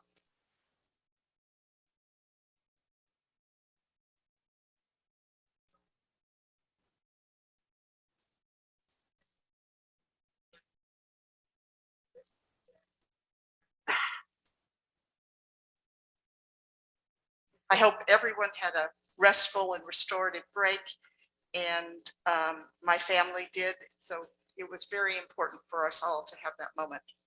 I attended the CAC meeting last night with Ms. McCarron. Ms. Sachs presented the LCAP presentation, and there was a review of the pending legislation of interest to special education families. May 4th is Advocacy Day for the CAC, which is statewide, and it will be held via Zoom. And if anyone is interested in joining the special education CAC committee in meeting with our legislators and hearing information, please contact Dorothy Weisenberger. The You Make a Difference Day is April 20th at 7 p.m. at Concord High School, and plans are well underway for its extended school year programs this summer. April 21st is the Contra Costa County School Board Speaker Series from 5:30 to 6:30. A great program is planned. All of you should have received an email about it, and we hope that you will register for it. And it's being held by Zoom. And finally, the upcoming San Ramon Valley Council PTA Advocacy Day is April 22nd in San Ramon from 9 to 2:30 p.m. There's always a great panel of speakers and lunch, a lot of debate, a few roasts now and then sprinkled through the day. And I think you would find it engaging if you had the opportunity to attend. Thank you. Thank you. Trustee Cowan? All right, thank you. I wanted to focus my comments today on how you can help fully fund our public schools. Over the last period of time, we've heard from so many teachers, parents, community members who passionately believe that our Mount Diablo schools should be offering more. We should be offering more music, art, science. We should be providing more counselors, nurses, librarians, smaller class sizes, and higher salaries. And I think our entire school board agrees with that. But the vast majority of California public school funding comes from the state, which we do not directly control. So we've been in a really tough position lately, having to make tough decisions to carefully balance what we offer our students with the salary raises within the confines of finite resources and declining enrollment. But the good news is that we can all work together to fully fund our public schools here in Mount Diablo and in the state of California. So I just wrote up a blog of 4 different ways that you can join in. So if you want to read the details, you can go to charisecount.com. But really there's 4 key things. One is so many of you shared your stories with us of your struggles. And you know who needs to hear those stories is our state legislature. One way that you can share that is to go to evolve-ca.org, Evolve California, to share your story and join their movement to fully fund California's public schools. Another way, as Trustee Mayo mentioned, is to attend the San Ramon Regional PTA efforts to raise the base. This is a big push right now that a lot of different groups are coalescing around to really raise the base funding that we all receive, the per student funding across the state of California. So that event on April 22nd is all about that as one of their key pieces, and they have a great information page at srvcouncilpta.org. Number 3 is to educate yourself. So as Trustee Fowler mentioned, there's ed100.org. So they do run the California's largest annual conference for student leaders, which I definitely agree you should all attend. And adults are invited as well to be allies, to make sure, if you're a part of a PTA or you're an educator, you can sign up as an ally to share that opportunity with every grade level at your school, and to even attend if you'd like. Also on the ed100.org website, they share short little lessons that you can really do quickly from your phone on how the California education system works. You can just create a little login and earn tickets towards monthly drawings that you could win up to $1,000 for your school. So it's a great way to get people involved and learn how things work in our state. And lastly, local fundraising. A group of parent, teacher, and business volunteers, including some of us up here, created the nonprofit MDUSD Education Foundation in 2016 to raise money for Mount Diablo School District's STEAM and career college programs. And this group aims to ensure that no matter what zip code you live in, you will receive a quality education here in our Mount Diablo Public Schools. So check out mdedf.org to donate or volunteer. Or if you're a realtor or a business owner, to join their honor roll programs to showcase your commitment to our schools. So all of this is posted on my blog, and I'm also going to set up some local coffee shop meetups. If you want to come chat with me in person, come on out. The next couple Fridays, April 22nd and April 29th, I'll be out at some locally run coffee shops ready to chat with you. So, I think this is the time for us all to champion our public schools and find ways to work together. Lastly, just 2 other things I wanted to mention that are completely separate. High school juniors, check out bigfutures.org. It's a site run by the College Board that has some great information, as well as if you are active on the site and you start to create a list of colleges you might be interested in, you're entered into drawings to win scholarships and things like that. They also have like mini SAT, prep practice exams and things like that you can do, and a lot of information on financial aid. And lastly, the Clayton Pride Parade is happening this summer on June 25th. It's the first ever Pride Parade in Clayton, and really, I think, in our region. And they are having a youth poster contest. So if you go to claytonpride.com, anyone K through 12 can join their poster contest and turn in your artwork by April 30th. And all of us are invited to join in the parade, including student groups or bands or GSA clubs. So check out claytonpride.com, and it'd be great to support them as well. Thank you. Thank you. Trustee Zayri. I just want to share up in the legislature, there's a group of legislators, both in the Senate and Assembly, that have developed the vaccine work group, and they're working a package of bills that will help keep California children in schools and childcare settings as safe as possible as we move forward through the pandemic into an eventual endemic. So I just wanted to share what those bills are and hope that people will write and call their legislators in support. The first is SB 871, which is the Keep Schools Open and Safe Act, and it adds COVID onto the already existing list of required vaccinations for students and removes the personal belief exemption. That already exists in code, so all of the vaccines that we are already required to have to send our children to any school, public or private in California, or childcare setting, that's the way it is now, and it would just add the COVID vaccine to that list. Modernize the immunization registry is AB 1797. And it would allow schools to use the California Immunization Registry to check required vaccinations. So then, like when we're all showing up the day before school at the beginning, and you have to in kindergarten, in the 7th grade, and the school has to check the vaccinations, and there's paper and blah blah blah. It would just make it easier for everybody to use technology. And then it would also require data collection on race and ethnicity to address vaccine equity, and require everyone who provides vaccines to use that registry. SB 866, Teens Choose Vaccines Act, would allow teens or children 12 years and older to consent to vaccination on their own. This one, we're ahead of the game. SB 1479 would require every California school to develop a COVID-19 testing plan. And maybe we don't have a written plan, but we at least have regular, consistent testing opportunities. And I personally have a stash of tests every time they are sent home. They are in my cabinet.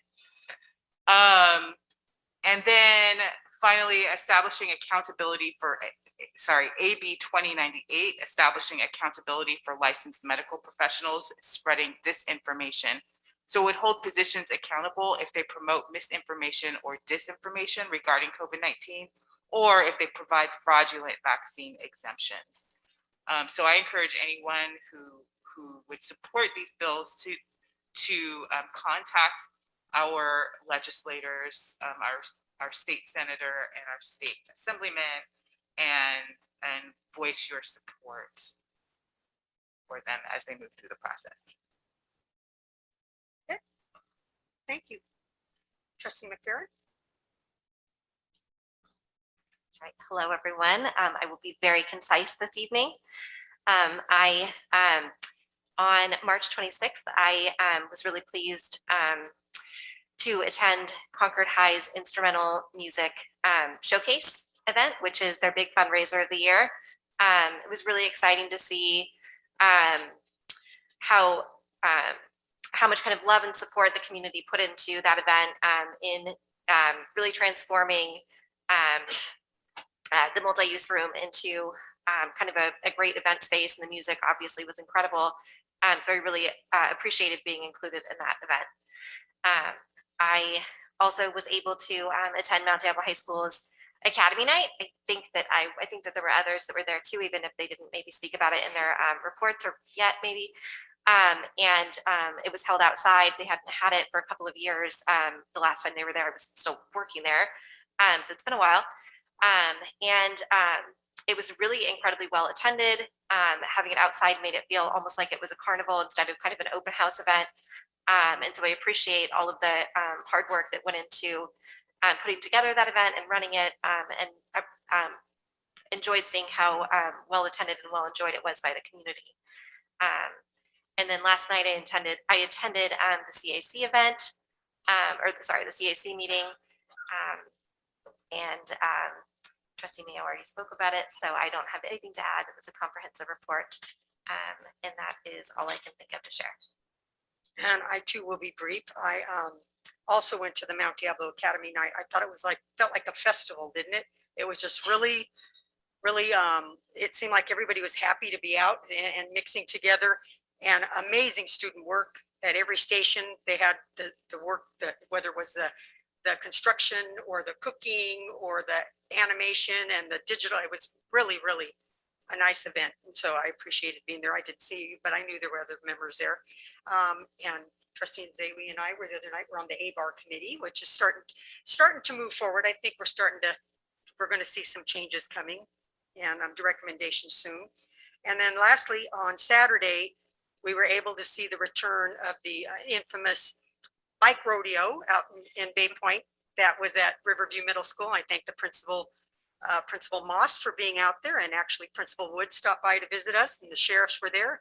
The CARES After School program was there, and we gave away over 400 bikes to kids in the community.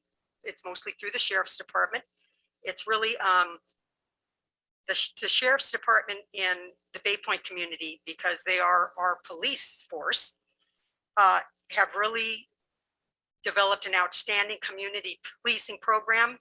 So most of the kids in Bay Point, their first interaction with law enforcement is getting a free bike or getting a gift at Christmas or going to a movie night or going fishing with them instead of when they're in trouble. So they've really done such a good job of building that relationship that when we're out doing cleanup, sometimes it's the very parents of the gang members that are bringing out water for them to drink and bringing out things to thank them for working in the community. So big thanks to the sheriffs for doing that. It's always a big success in our community. And I thank everybody from the district because I know there had to be some custodians and teachers and other people that helped get the site ready for that and pick up after us. And I appreciate that. And that's my report for tonight. So it's off to you, Dr. Clark. President Mason, can I ask that we move up a couple items? We have some unfamiliar faces in the crowd. And we have some teachers who I'm sure need to get home and lesson plan and correct papers. And but I would really ask if we could move items 19.2, 19.3, and 19.4 in front of the superintendent's report. These are all on science, and I know like how excited this board would be to hear some of the progress on science. So could I ask that we make that adjustment? I know I'm throwing Laura for a loop over there with her agenda, but maybe we could do that. Okay. All right. Ms. Sachs, would you like to bring up your team? I know I got everyone off guard over there. So. You certainly did, but we do appreciate it. So President Mason, trustees, as well as Superintendent Dr. Clark, I just want to set the stage because we've got a phenomenal team here that have been working diligently over the last 9 months, working to pilot and identify new NGSS science materials, not just for one level, but all through TK all the way through 12th grade, which is extremely exciting. What you're going to be seeing are actually 3 info action items tonight. One has to do with the elementary, and there's going to be a brief presentation. There's a second presentation for high school, 2 courses, which have very similar slides. So that'll be moved through very briefly. And then there'll be a second high school item, which is actually for a physics course for a different publisher. And so we've got not only, again, a brief presentation where Megan Gertz, I'm going to invite her up. She's our curriculum specialist over everything having to do with science. And she's just been actually a phenomenal leader through this process. And we've got some teachers that are going to share firsthand experiences about what resonated with them as they utilize these materials in their own classroom, piloting them, which is why we have these presentations and this item, actually 3 items for you for tonight. Why is it middle school here? Well, they're taking a little bit more time to take a look at the materials. So stay tuned. April 27th is when we are projecting that item will be in front of you for consideration. So that being said, I'm going to bring up Megan Gertz, who again has led this effort. So thank you, Megan, and she will take a look at the brief presentation. Thank you.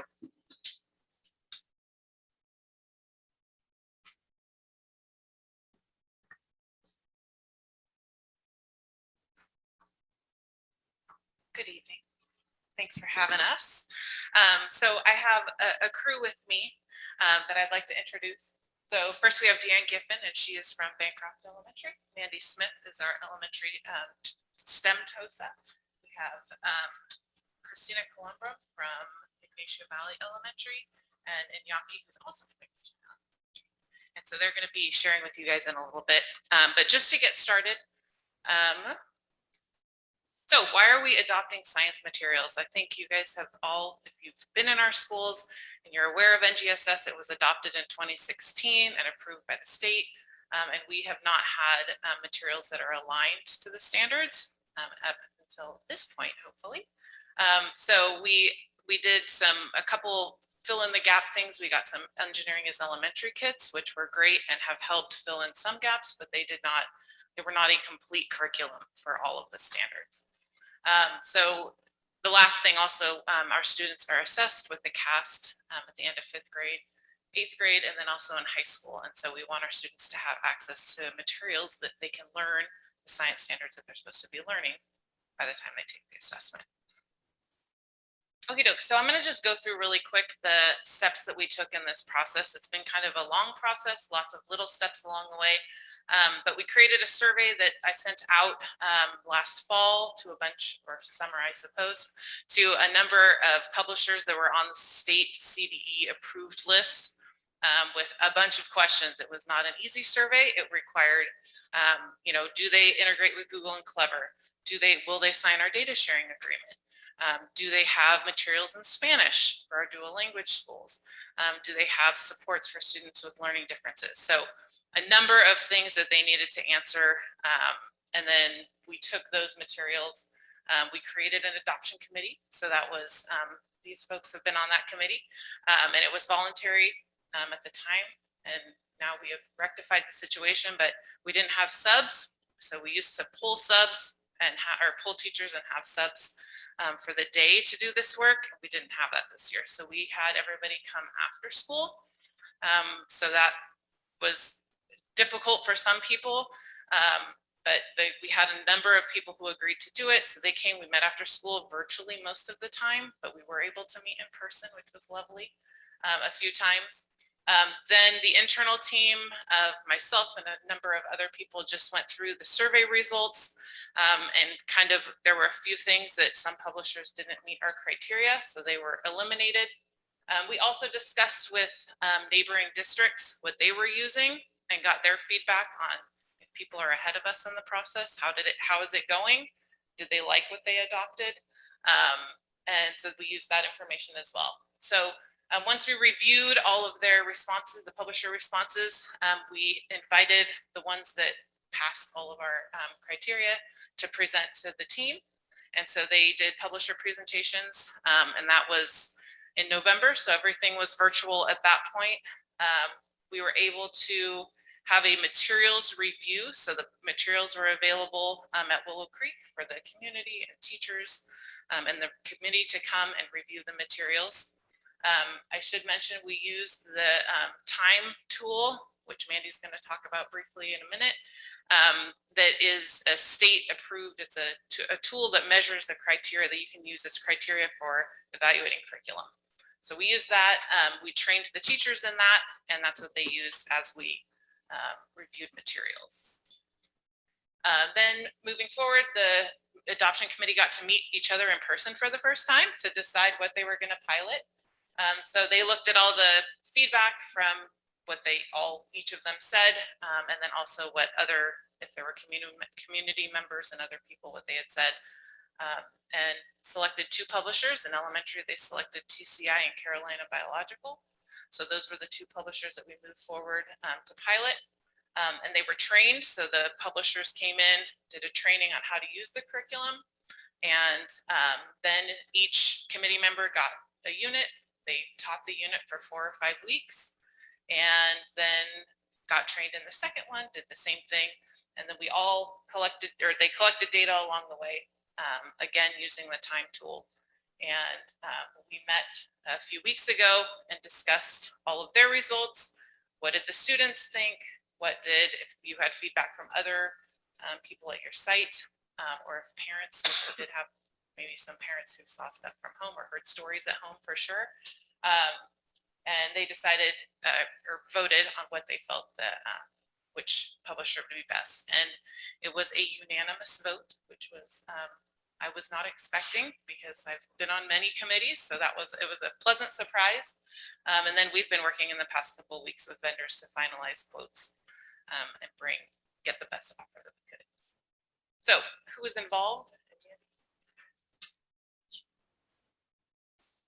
Hi, so the committee that we put together was a cross section of teachers, as you can see, across our school district. So we had Title I, we had our dual immersion teachers as part of it so that they could evaluate the Spanish portion of the programs. It was all on Zoom. So that did present, when we're trying to do hands-on science for elementary, that's the most important thing. That's the shift of this NGSF. That was a little challenging for some of us. But we really did have a team of teachers that are very dedicated to science education in our school district. And so this criteria that we ended up putting together, the time tool is a huge process. They would like you to take close to 3 to 6 hours per publisher and have a whole day discussion about it. And that is not feasible for us. So what we did is take the tool from the state and turn it into what we needed talking points for teachers. So the most important thing is that it's based on phenomena. And we want to make sure that students are actually doing the work. It's students that are discovering about science and they're using what they have learned about science in order to talk and write about it. We also wanted to make sure that it provided support for our diverse learners. And how usable was this for a teacher? We wanted to know, is this usable for seasoned teachers? Is this usable for a brand new hire? Is this usable if you want to interject a few of your own ideas into it? How does that all pan out when we're going through the process? And rationale, I'm going to turn it over to our lovely colleagues here. I was able to dissect a squid with a fourth grade team of students over at Westwood with their Deaf and Hard of Hearing Collaborative. And some people are not as comfortable with this, but it was a really great experience. We have student examples. Deanne has classroom examples of her own. We'll have our dual language teachers present. So I have been teaching in Mount Diablo for more than 30 years and have been an enthusiastic science supporter for all of those 30 years. So I was really eager to be on this team and see what's out there. I've been to all the state rollout meetings for NGSS over many years, but to actually have materials to put in the hands of teachers and get kids doing science is super exciting for me. And so I am one of those fourth grade teachers who dissected squid. And when we first saw that it was the life science unit that was selected for us to pilot, I've never dissected with elementary students. And so I wasn't apprehensive, but I thought, well, I'm gonna need a little time here. So that's one thing. Our teachers are going to need prep time and support and training. But this experience was amazing. I had students who were apprehensive, some who were going to be the recorders only, but by the end, they could not wait another second to get their hands in and participate. The Carolina does an amazing job of providing phenomena that's interesting to the kids and then guides them through step by step. So they are discovering, you're giving them just enough for them to be able to do and discover and then record. And with the squid, one of the things that was really cool is they were able to take out what's called the pen of the squid that's kind of looks like clear plastic. And about half of the specimens still had an intact ink sac. And so they were able to dip the pen into the ink and write their name. But they were amazing, cutting through and finding the beak and seeing how it really looks like a bird beak. The notes, the conversations, the questioning was incredible.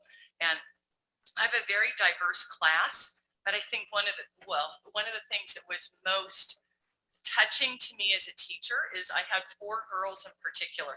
One that thought she was going to be squeamish.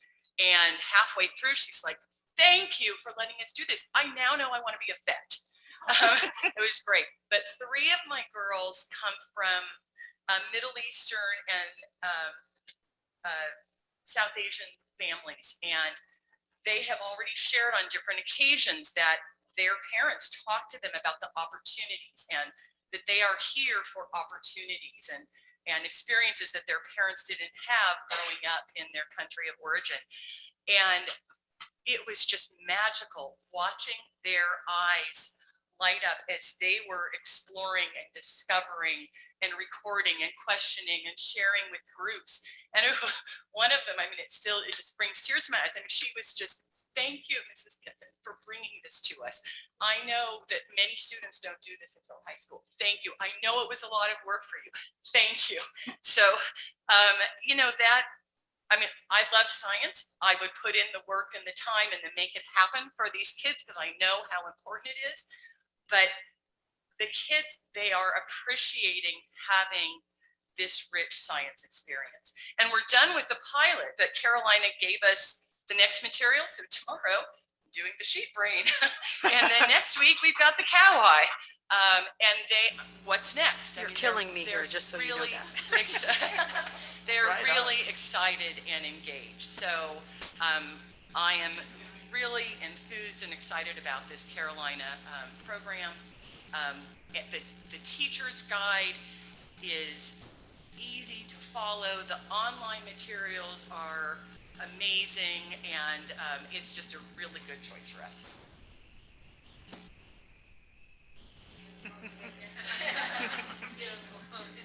Hi, why don't you speak together? We are Cristina and Iñaki from Ignacio Valley Elementary. I'm in kindergarten. And I'm in second grade. We are in the bilingual program, Spanish, English. Dual immersion, and well, we loved both of us Carolina because in my case in kindergarten, it's true that the thing that our students do, but touching things, and it's something physical and something that they feel and they live. It's not a textbook, you know, and the point of having these, in my case, these Beatles in the class, sometimes that we have also, and it was really interesting because my students, I have some students with not disabilities, but special and I was able to introduce the curriculum. I have to adapt their lessons every day, and it was quite easy with these touchable things and feeling the Beatles in their hands, and it was quite easy introducing the curriculum and the California Common Standards. And one of the best things for me also was having these charts that they gave us to put in the walls of the class. That was the first thing I did. Students came the first day inside the class, they saw the Beatles and the living things in the, what's this, Mr. Reta? They wanted to know. It created a sense of wanting to know more and more, and especially I've been studying the Malaguti philosophy from Italy. This philosophy works with the students with feelings. So you study what's the best thing that they want to do, like maybe one child likes to do soccer or another one likes flowers or whatever. So especially when you show them something like my Beatles, it's a point of interest that everybody's interested on the Beatles, the whole class. So you have there the point for expressing everything and not having they have a really good guide, but for teachers, Carolina gives, I mean, it's super open for the way you work. So I was able to apply this methodology, taking all materials from Carolina and taking all California Common Standards. So it was easy, not just a textbook, even more in kindergarten that I'm now working with syllabus in Spanish, and it's difficult for them if they have a textbook, even if they are short sentences, I lose so much time when explaining what puts there, you know. So having something physical to touch, to feel, to be interested in how many legs does it have or why they go like because they go like that. Yeah. I've been taking care of them the whole spring break and they do it every night. And it's super interesting for my students. Now, Yeah, he was really excited about his animals. I know I had roly polies, yeah. and I was not that excited because I don't like these animals, but I was, but I did it. It was good, and they were like their students. I'm in second grade, and they were really, really excited, happy, and the whole week was about the roly poly. They wanted to know more about them, and that was really good. And something that we really like it was the text because it was translated right. Sometimes we find Spanish materials that the words are not correct, and we have to explain to the students that they are 7 years old that this word is not right, not that it's in another kind of Spanish, I mean that it's wrong. And with this material it was really good, and they also helped me to translate some part that were in English in Spanish, and it was good for everything. And I was really happy, and they were really excited back then. Yes. And it was really good. Sorry. Another really good thing was the platform for teachers. It was super easy to control, and the videos even when the first day when the living things came, we didn't know really how to treat them. I was super worried with her plants.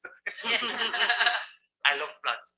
And the videos explain super good how do you have to proceed for taking care of everything. And I love the fact that it's not dangerous for students. I mean, I have this student, Lupe, I love her. She's today even really scared about beetles, but now that she has seen all her friends having the beetles and on their hands and everything, she feels more comfortable.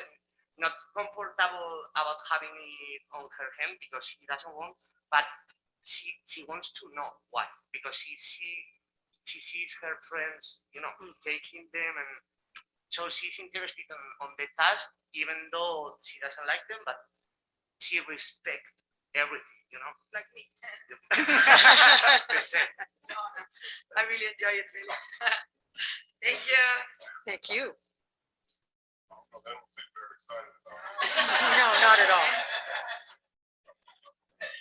Okey doke. And then the last slide we have here is just goes through the program costs. So this is an 8-year adoption. All of the consumables are replenishable each year.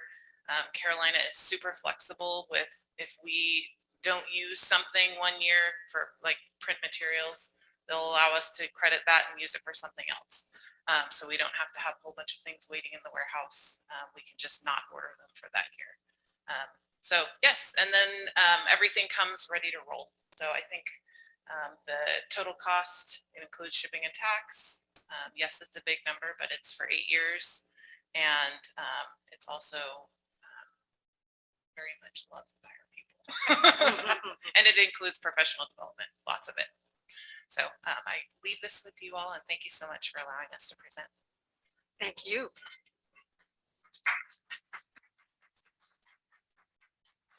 Are there any questions on that? I just want to say, I'm so excited. Can I come to your classroom? Oh my gosh. It is about time that we have these materials, right? In our schools, in our classrooms.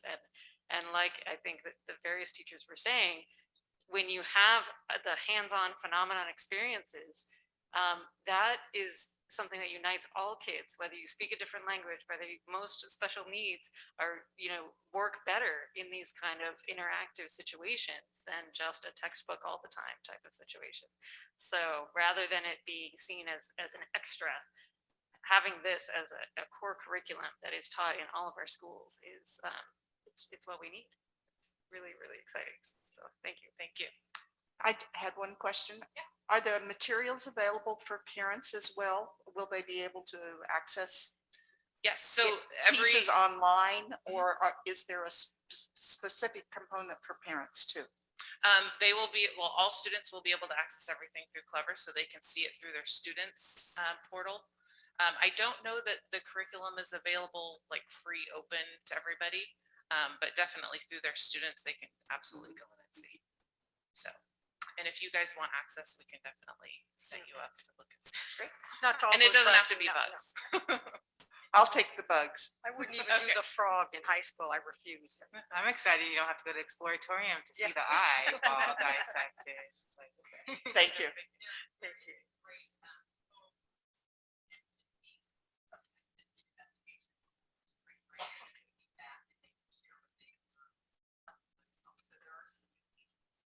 So is there a big heavy textbook that the elementary schooler is supposed to be carrying back and forth?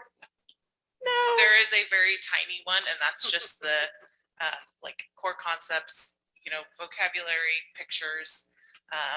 It's not a reading program. It doesn't look like a reading program, which some of them do. Yes. So yes. thank you. So thank you. I see this is on for info/action. So I would like to actually make a motion to approve purchase of NGSS materials for elementary grades TK through 5th. Second. That 3 different items, or is it all? There are 3 separate. So do we have to do them separately? I think probably, so Laura doesn't go crazy over there. Okay, so. Right. So trustee Fowler?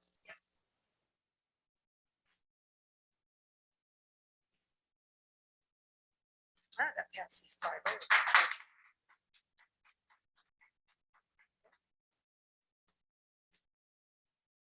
Next one.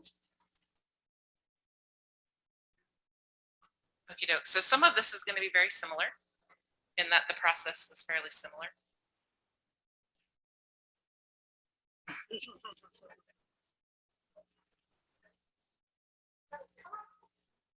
Part of the process. So let me introduce part of our high school team. So Sarah Bricker is our TOSA. Felicia Yu is one of our high school science teachers at Concord High, and Lynn Young is at College Park High. So the process for high school was very similar. The need is the same. They did have some materials that were purchased in 2018 as kind of a bridge curriculum. But again, the reasons are still the same. The steps were very similar. For high school, there's not a CDE published list of adoptable curriculum. So for this, we went to what do we currently have and who do we currently have relationships with, talked to other districts and that kind of thing, talked to the teachers to see if they had seen anything at conferences or anything like that, and reached out to publishers, did the same survey, created the committee, reviewed the survey, then went through, again, virtually the publishers did presentations, and then materials review was the same. All the materials were out at the same time. And then they got trained up. The thing that was different in high school is each course reviewed materials as a course. So we had Living Earth teachers, chemistry and the system teachers, and physics of the universe teachers that worked together to review or to talk about their review and then also to select what they wanted to pilot. So they went through that process and for Living Earth and Chem, they piloted, or actually all three of them piloted Savvis. Living Earth and Chem also piloted Houghton Mifflin Harcourt, and then physics piloted McGraw-Hill. I did keep all those straight. So they went through the same process of evaluating, getting together. They were in person when they selected the pilot, and then also when they discussed and reviewed all the data. So we had surveys, got information from teachers and from students, and discussed what they felt. So discussing the Sure. And again, our teachers were on a voluntary basis. They dedicated a lot of time, a lot of after school hours, and really, really appreciate that. What is really awesome about our team is that we had representation from all 5 comprehensive high schools. So all of our diverse students were reflected, and we looked at their needs. Our criteria for high school was very similar to the elementary. Again, the focus here is that the curriculum is based on real world phenomenon based, where students are engaging. They're active participants in the science versus reading the textbook, answering some questions, taking a multiple choice test. So again, part of that was looking for assessments that were very diverse, that could really show what our students know. And again, based in that real world application. Same thing as with elementary, looking for curriculum that meets the needs of all of our students. And then because as we saw with the last couple of years of the pandemic, that online portion of how valuable it could be. So we were looking for curriculum that the online portion matched the hardbound textbook. And again, usability for all of our teachers, veteran and new. So as we mentioned before, high school chose, or Living Earth chose Savvis, and we have a teacher to speak upon the strengths of this program.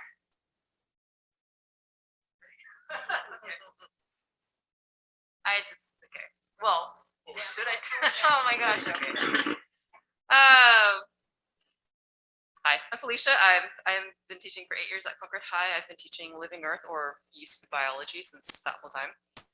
I also teach biotechnology and sometimes chemistry. But to speak to the Living Earth curriculum from Savvis, first of all, it's a textbook. So I'm not going to be speaking enthusiastically about cow eyes and squids, but it's hard to compete with that. I cannot wait to get those kids though. up to high school and to have students who have such a rich experience with hands-on materials.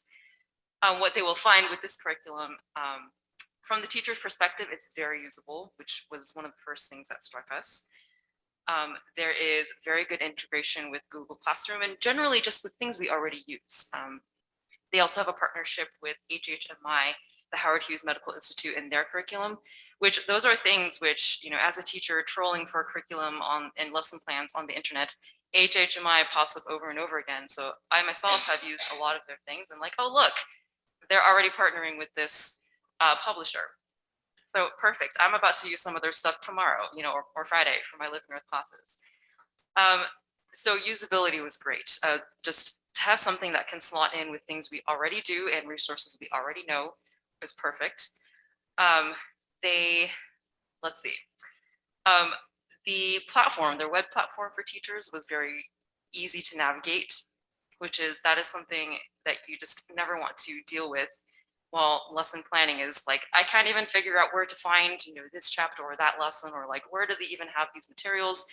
It's just, you can find it. It's right, it's where you would think it is. And you, honestly, it's the small things as a teacher. When I go to their web platform and I think to myself, you know, it'd be really nice if I could just pull chapter 10 all the way to the top of the list and just have it as soon as I open the platform, and boom, I found out I could do that. I just dragged it up. Like, wow, that was delightful, honestly, just to have that level of efficiency in the platform. You know, some of the feedback from my students was that they also found it fairly usable as well. Like, it was, if I assigned them something online, they would be able to just get to it either straight through Google Classroom if I assigned it through the platform, or, you know, through the Clever interface. And each of the materials, you know, basically gives them a different way to interact with content, not just like, here, read a textbook, but here is, you know, a set of interactive slides where, you know, you're going to read about something, but you will answer questions along the way with built-in, you know, things you just drag and drop, like fill in something here, label something here. You get instant feedback, which is so important at this level. Like, we want them to try things, but we also want them to know, like, oh, wow, I tried it. Oh, that wasn't right. Oh, wait, this one was. So, you know, instant feedback, easy to use and easy to navigate for both teachers and students. I can tell you one of the first impressions I came away with, even just after a few weeks of using it, was I really wish I had this as a new teacher myself. Like, this would have been so great. When I first started, you know, we were still on our previous adoption, and that book no longer lines up with the NGSS. And so I spent my whole first however many years Googling every night photosynthesis lesson plans. So high school photosynthesis. So it would have been quite nice to come in with something like this. It is good for and accessible for both a new teacher, as was mentioned, and for veteran teachers. I still find that it's not going to lock me in to something that is a set package deal of like, I have to have followed this unit and its plan in order for it to make sense. I could just pick and choose certain materials to cover certain things that I don't already have something sufficient, or, you know, I want something new, but I can also put in the labs I already know. I can put in the, you know, activities and lesson plans that I already know, and I've already found that work really well with my students. So easy to customize, easy to edit the materials that they provide, easy to navigate. It's very comprehensive. There's not really anything missing in terms of topics or in terms of examples to illustrate. And it's very, as well as a textbook can be, phenomenon forward, as in, instead of when you start a new chapter, they're not going to just, you know, here's all the key vocabulary and here's the diagram of DNA to label. They will start you with, here's a video on HIV resistance genes. And what is that going to be, you know, how is that going to affect humanity if we learn how to engineer something like that into, you know, future babies, which someone has done that in China. And it's great to talk about that news story. So, you know, we start off with something that is actually going on, something that's actually under research, something that is cutting edge and relevant, we hope. And then you can get into like, okay, so here is DNA then. This is, you're going to put together a model of it, and you're going to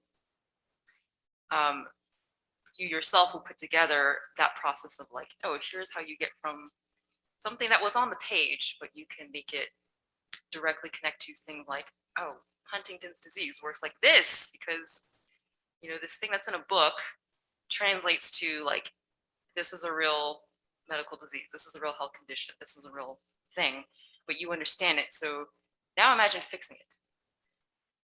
And then they take my biotechnology class. So, yeah, so I just, even just within a few weeks, I believe it's very usable. It's not perfect, but it's something that anyone can come in and hit the ground running, which is just, that is what we need as a teacher. I do not need to spend extra hours continuing to Google photosynthesis lesson plans. So, all right, thank you. I've been privileged to teach at 3 of your high schools, Mount Diablo, Northgate, and currently College Park. I got moved around because of the lack of whatever, but I've enjoyed all 3 of them, but they're all very different schools.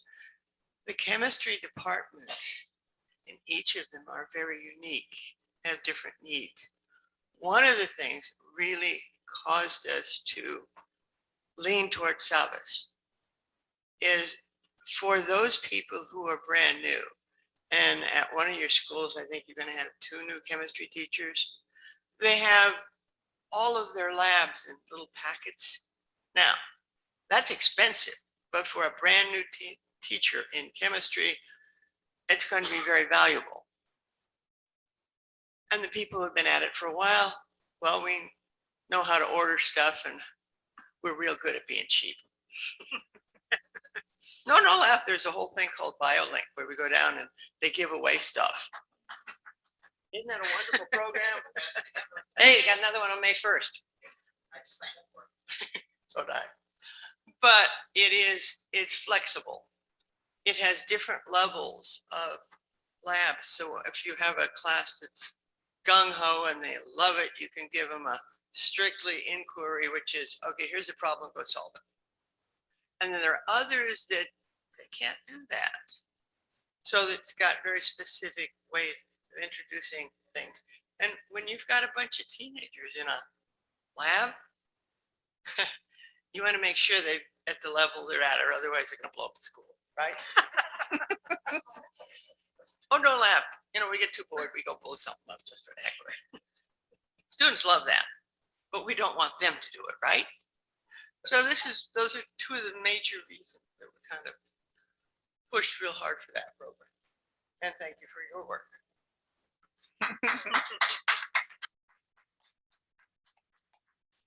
And then physics was the other, physics selected McGraw-Hill, so they have a different publisher, which is why that is the separate item, just because it's a different publisher.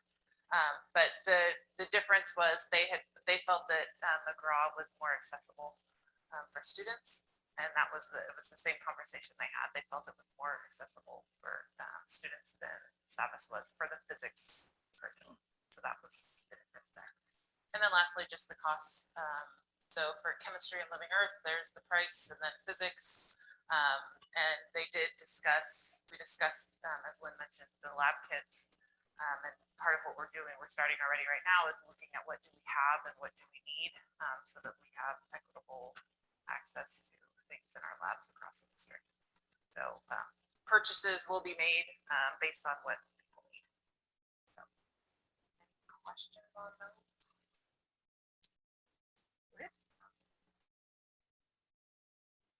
I want to briefly first acknowledge that this year has been incredibly challenging.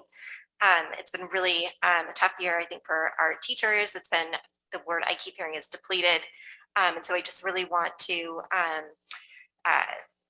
really genuinely thank the team for this work. It's incredible, you know, to sign up to do this, and it's incredible to be this cheerful, you know, presenting about it to us tonight.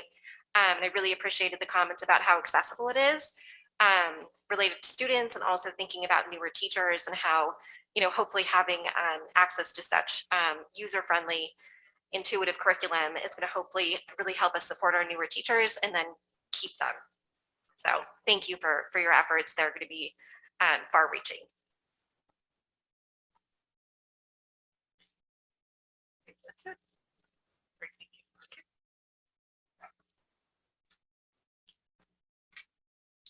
I move that we approve the next generation science standards materials for high school science. Thank you. Second. Trustee Fowler, Yes.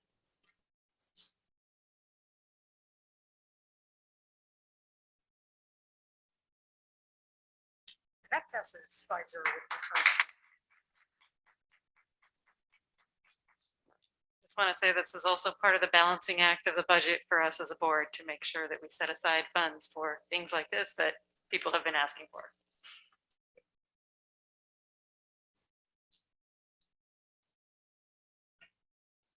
Oh, do we need to do? We're gonna do a presentation for the next one? Presentation, it's the same as the high school. Okay. Do we have any questions on item 19.5? No, 19, I'm all messed up, but yeah. The one more, 19.6 is the last one, yeah. I guess on the physics, I would just ask what else was looked at besides McGraw-Hill? Because that to me McGraw-Hill does, connotate like boring textbook. It's been around forever, so it doesn't sound like like the elementary Carolina. So Is it there a was high school Savas. Carolina? No, it was Savas. So Savas, they did all three. And then when the second publisher that they decided to pilot was McGraw. And so when physics went through and discussed and they went round and round, the thing that stood out was the accessibility. And they said teacher stuff we can figure out making it work for us, but they felt strongly that for especially English learners, students with learning differences, that it was going to be more accessible. So that was the big difference.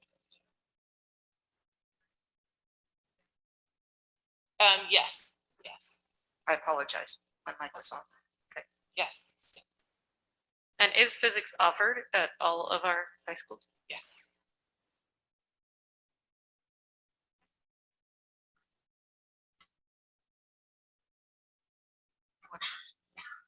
I move the board approve the next generation science standards materials purchased from McGraw-Hill for high school science course, Physics of the Universe. Okay. Trustee Fowler,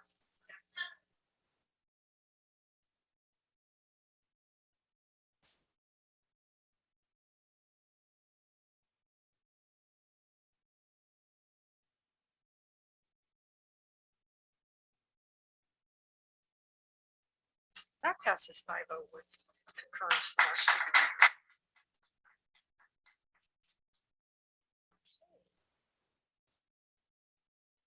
Go back to your report. Yeah, I mean, like, how do I follow that up, right? I mean, geez, if I would have known this was going to be such a popular item, I would have had them wait.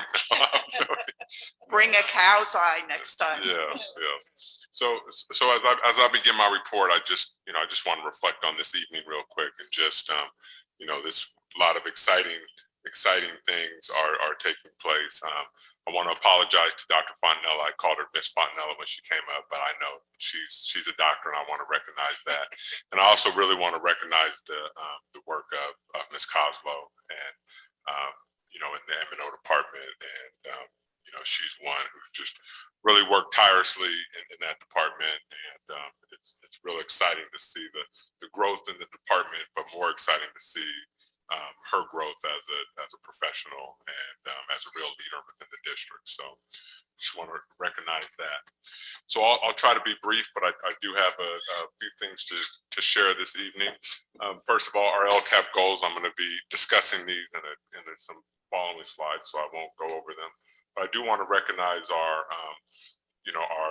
CCE systemic instructional review triangle, and I think it really does align with the work that we're doing. And as we as we talk more and more about the things that we're all here for, which is educating our students, I think that this will really start to play a role in the years to come. This year has really been an implementation year with this, and creating buy-in and understanding and common language and common processes and activities. So really going to be excited about the work that's going to take place in this area. I'm going to share some suspension data.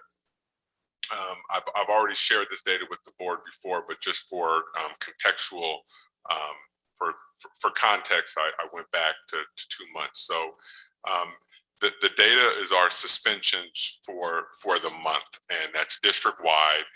It's not broken down by what is the ed code with the suspension, or it's not broken down if it's males, females, or the ethnicities. We do collect all that data, and all that data will be shared. But more so, I want us as an organization to recognize this, to be able to have conversations about some of the root causes and some of the solutions and some of the outcomes of suspensions. And so again, I think previously, I had highlighted Riverview, and I'd also highlighted YV. I see Mr. Pike has left. I was hoping he'd stick around because his data got better. So that's one reason why we share this data. So this was October through November. We had a total of 156 suspensions throughout the district. And then as we look November through December, suspensions went down a little bit. We're down to 133. We see YV's suspensions drop.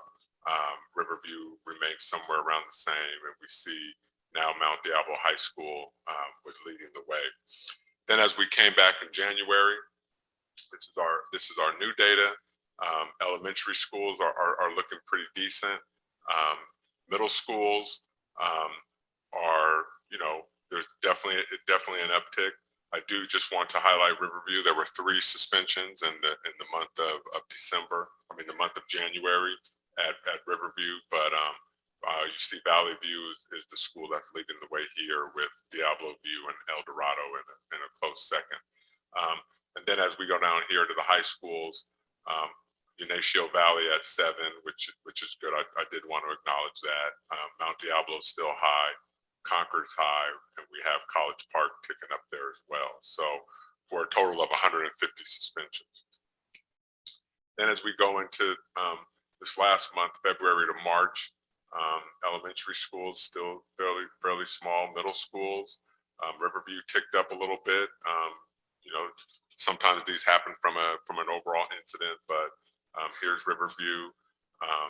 Mount Diablo is going up, so that's an area that we want to bring this to their attention. I'm sure that they know about this, but we want to be able to talk about solutions and ways that we can address this. College Park there at 10, and YV's up to 15, total of 158.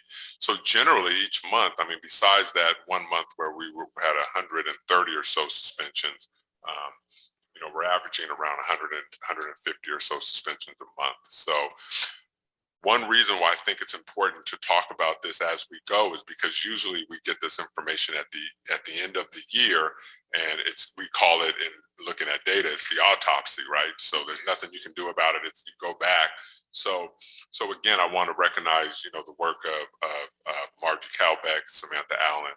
They are working with their teams of administrators, bringing this to their attention, talking to them about this, and then the administrators are working with their teachers, working with their staff to address this. So you really can't see this chart, but we do have a whole packet of information on student discipline, and this is our interventions. And so primarily, 80% to 90% of our students always fall in this bottom level here, where it's just general interventions, very clear rules, contacts with parents, redirections, things like that. If I pop it up on my screen, I can at least read it. But some of in the arrows that we have here, PBIS, right? Positive behavior intervention and support. School counselors, check and connect, right? Check in with kids, connect with kids. Support strategies and interventions. Professional learning communities, PLCs. Student discipline really is tied to the activities within the classroom. If you have students who are frustrated in class, or you have students that are in unstructured environments, environments that, where there aren't those very clear rules and procedures or whatnot, oftentimes that carries out into the schoolyard and whatnot, and can create challenges. So we have these interventions. So again, 80 to 90% of our students fall into this area. 5 to 15% roughly are in those targeted areas where then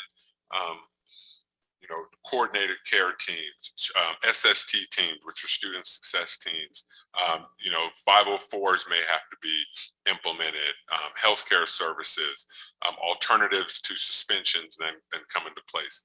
In all these areas, parent and parent guardian engagements are present throughout these areas. But again, it's a small number of students that fall in there, and then as you go to the top, it's roughly 1 to 7% of our students that fall into this area. And, there may be a referral for special education assessment, clinical counseling, wraparound services, attendance review boards and SARB, things of that area. And again, it's just a small percentage of our students that really fall into this category. But instead of just sort of pointing out a problem or a challenge, here are some solutions. And again, we have systems in place. I know Ms. Roberts is here tonight, and she helps lead our counselors in this work, and our social emotional learning curriculums that's shared throughout the district, and all alternatives to suspensions are all part of really trying to address some of these issues. So again, more to come on this, but just know that as an admin team, we're working on this. We're aware of this, and we really are trying to reduce our suspensions. And it'll be interesting at the end of the year if we've actually reduced them. But this is in my evaluation. This is something that I want to be held accountable for, and something that I am dedicated towards working towards. As we go through schools, we're in this not a pandemic, but a plandemic. We have a plan for everything, and it's real hard when when you're following, at least, and I'm not exaggerating, we have about 25 different plans that we follow. But probably the 4 top ones is our LCAP. That is our overarching most utilized plan that we use. Next, I would say, is our systemic instructional review plan. And that's something that we're going to talk about. Our SACE plan, which again, this plan has come before the board. This because of our disproportionality within special ed, and the SACE plan is really designed to address general ed because as I showed you on the triangle, 80 to 90% of our students fall in that bottom area, right? And that's our basically general ed. Special ed is really at the top, right? And so if you're disproportionate at the top, what are you doing at the bottom of the support triangle to avoid the students getting to that really targeted intervention area? So there's going to be a lot to come in the next months and summer and next year within the SACE plan.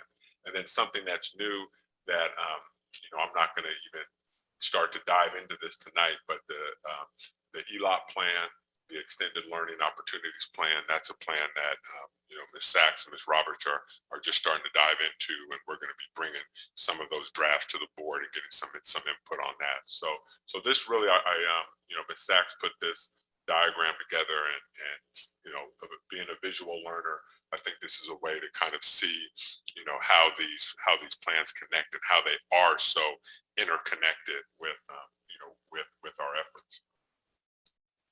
In our LCAP, and I'm just going to go over just briefly over the 3 plans that that I addressed. Within our LCAP goal 1, and I read these goals before every meeting, but these are those actions that that we're working on in goal 1. These actions are tied to that goal, and these actions play themselves out in all of our schools and all that we do. But you can just see basic things, standard-based instruction. I mean, you heard it tonight, how important that is. We can't have, teachers up every night, creating, lessons off of Google and things like that. They need to have those standards-based instructions, and what we're teaching in classrooms has to be age and grade level appropriate. We can't teach our students a third grade class. We can't go in there teaching them first grade standards or second grade, having them do second grade activities. So that's why all of this is so important. And you see the multi-tiered systems of support that's involved in that triangle that I shared.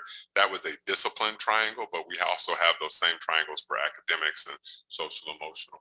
Social emotional learning's in there, extended learning programs, DLD, homeless foster youth. And so as we are now starting to dip into the LCAP revision season, Ms. Sachs and her teams are going around first and getting input from the different committees and whatnot, and then that information will be shared with the whole community, with all of our labor partners. There'll be a survey available and whatnot for folks to give input on these actions that we're working towards. These are the actions that are tied to LCAP Goal 2.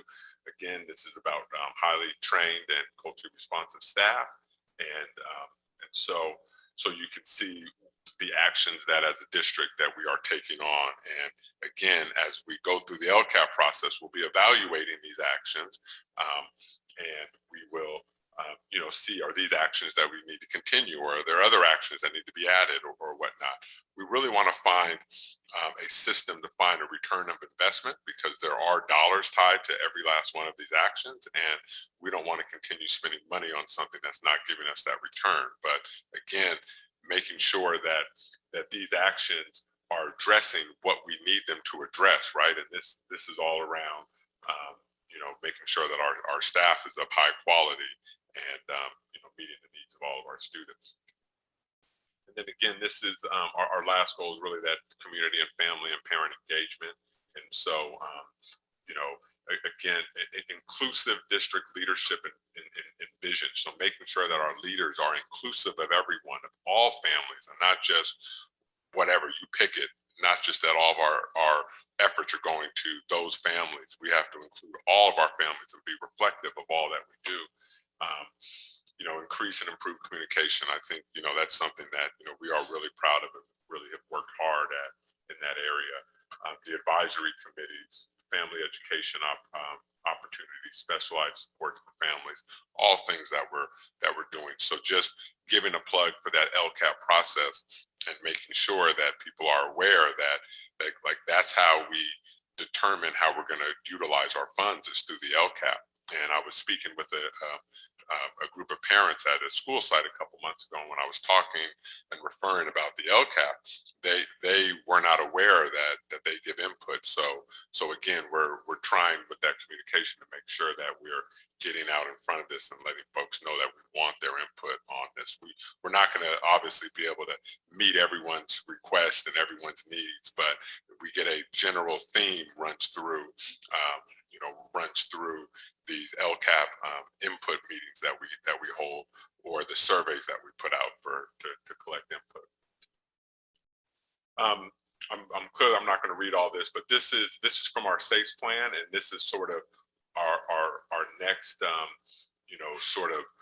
we were disproportionate. We were identified as disproportionate in this current year, and we are already identified as disproportionate again. So we're two consecutive years.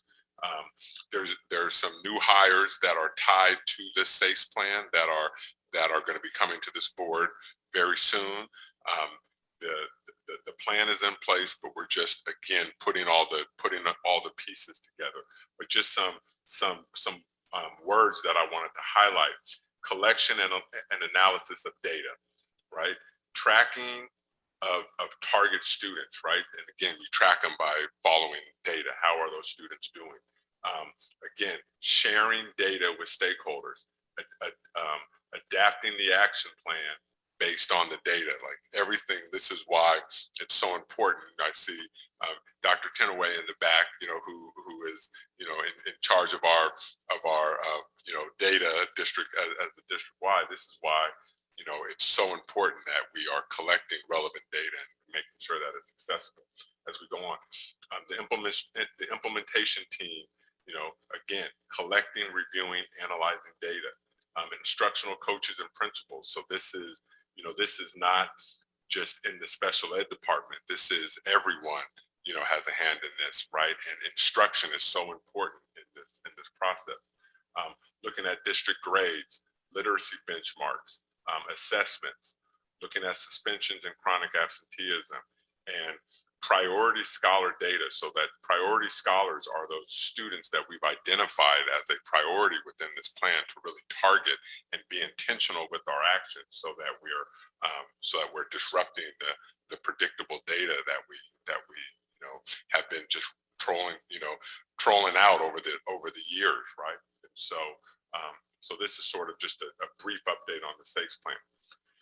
I'm really excited about the work we're doing with CCE. They've implemented a new sort of, I don't know, way of doing business. It's the SOAR kind of process. And that is, you know, looking at strengths, opportunities, aspirations, and results. And we did this as a leadership team, and we applied this to our district and to our efforts around the systemic instructional review. And the themes that came out were data-driven. We want to make data-driven decisions, systems. So, you know, so it's systemic, and it's not just relying on one dynamic teacher or one dynamic principal or a director or something like that. That is systemic. Every class, every school, every grade level is going to get the same thing. Really focusing on the whole child and all children, all students, and then leadership. And then what we further did was then for each one of these terms, we looked at, you know, what are the current existing systems, structures, process, practices, and beliefs within MDUSD around this theme, right? And we did that for each theme. And then the next question is, what are those foundational, I'm not going to read them all, but beliefs of this themes, right? So here were the current existing, this is what is the foundational, right? And then here is what are the missing? So what's missing? So this is what currently exists. This is the foundation, and then this is what's missing. And then our next meeting, then we're going to talk about next steps. So again, this is exciting work that's that's taking place with our CCE partners, and we are going to be doing classroom walkthroughs tomorrow at a few of our elementary schools, and some of our CCE partners will be joining us for that. So just, real exciting. That's all I have on my report. I'm definitely open to questions, but, but just there's, we're in the last quarter of the year, and, this has been a challenging year for a number of reasons. I can bring up all sorts of excuses or reasons why certain things didn't get done, but that has not been the attitude of this district. Like, we have still and continue to move forward with these efforts. We didn't just put things on pause because of a new variant or because of, whatever else was going on.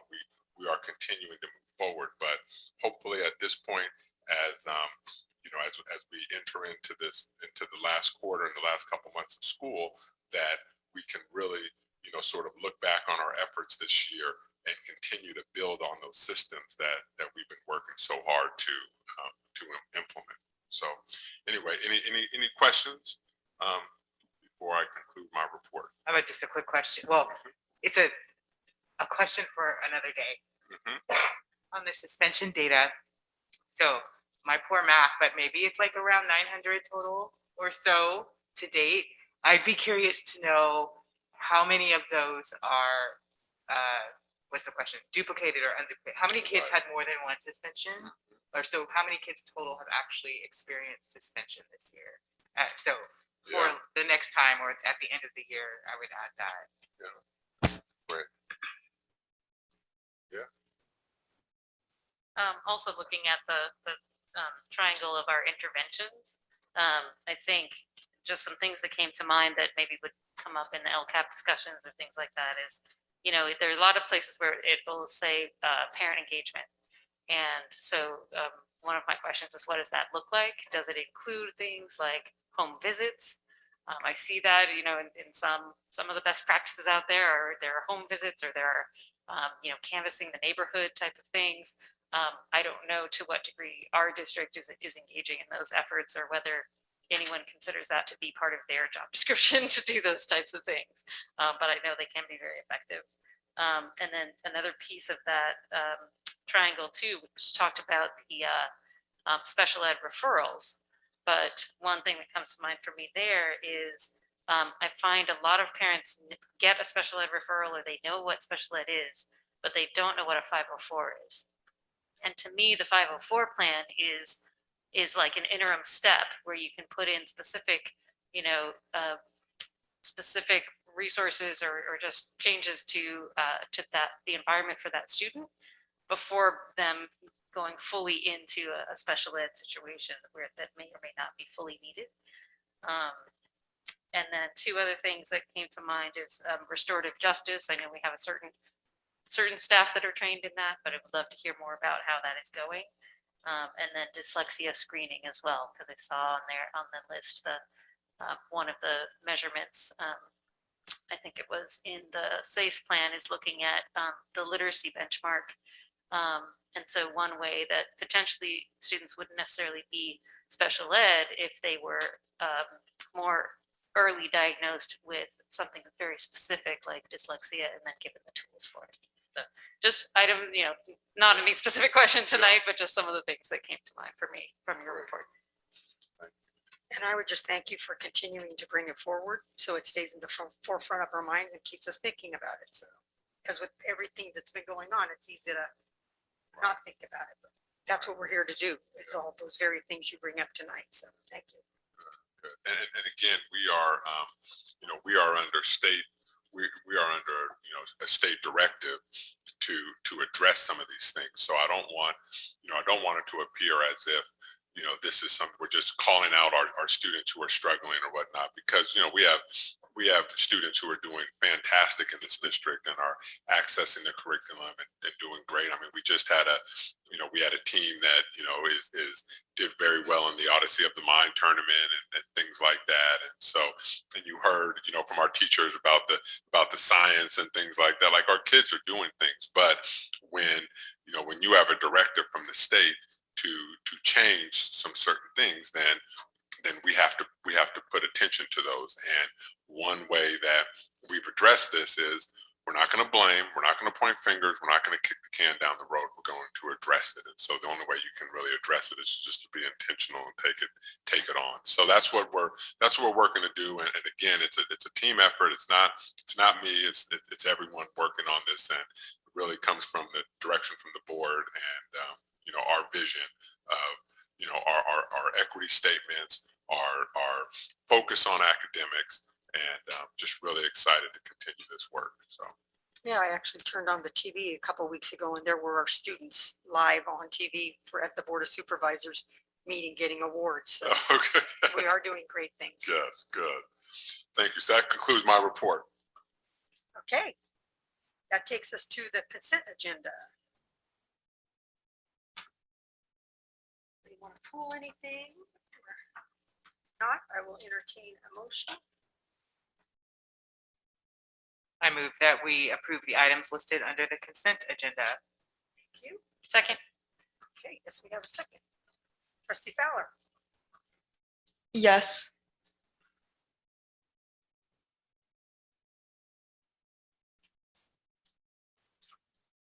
Okay, that passes by concurrence from our student. Okay, now we're down to only a couple of business items left. Yeah, I'm sorry I pulled some. That's okay. That's okay. So takes us to 19 point. Would it be 1 now instead of 7? Okay. Review of potential approval of appointments for summer school administrators. Dr. That was the grant, Oh, wait. Which one did I say? the A through G. Oh, A through G. Oh, wait, you really confused me.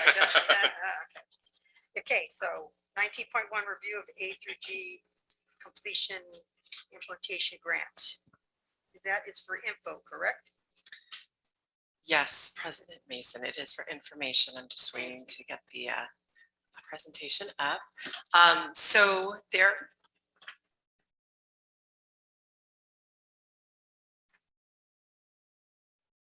So good evening and thank you. So what we have for you this evening is one of the plans that Dr. Clark actually mentioned. With the challenges that we've just been through and our students still needing to graduate from school and be college and career ready, the state did take a look at some one-time funding and really took a look at our school sites and our districts percentages of A through G eligibility as well as graduation rates, and they identified again, some resources in order to help us support our students. So when you're taking a look at this particular grant, it's really focused on making sure our students are A through G eligible. Now, what does that mean? A through G courses at the high school level are courses that have been approved by the UC Doorway, which is really our college partners. They're recognizing that there's a level of rigor that these courses must have in order to ensure that our students are college ready. And I'm saying very specifically that college ready piece because it's really for entry into college that they need to be A through G eligible. We have courses in our district, many of them are A through G, but then some of them are not. And it doesn't mean that they are any less, but they have not gone through that level of scrutiny at the UC Doorway that courses are required in order to be identified as one of these areas, addressing one of these areas. And I will show that in just a moment.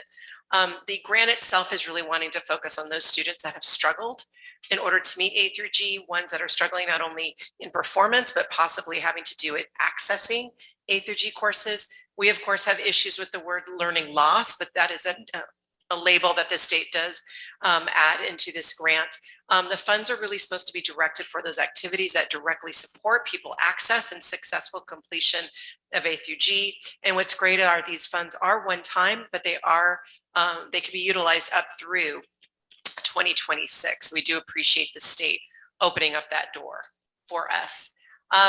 A through G. So what, the A through G are these letters, and really what they kind of connect to are the areas of focus. So A courses address history, social studies, B English. And if you take a look, these are the required courses that students need to acquire in order to be eligible.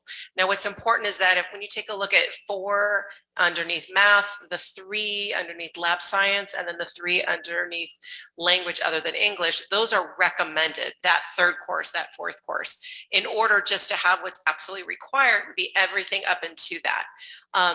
They represent 15 required courses, and then again, that additional 3 for 8 recommended. In Mount Diablo, we require 220 credits to graduate. And if you take a look at the 18 total recommended courses, that would equal to 180. So even with our students that have extremely high aspirations to go to, very top-notch universities, would never be 100% A through G, because some of the courses such as physical education would be ones that don't fall into A through G. So as these courses are being offered at our campuses, they're being offered all over, not only in our comprehensive high schools, but also in our alternative settings. So it is something that's very important to recognize in Mount Diablo. So I'm going to ask Stephanie Roberts to come up because we do have some completion data we'd like to share with you. This data is information from, again, all of our comprehensive schools as well as alternative education. I want to talk to the Good evening. So the data you're seeing is based on the graduation cohort, and you'll see it over the last 4 years. Part of this data, you'll see a drop in completion pretty consistently across the state of California, in large part due to the pandemic.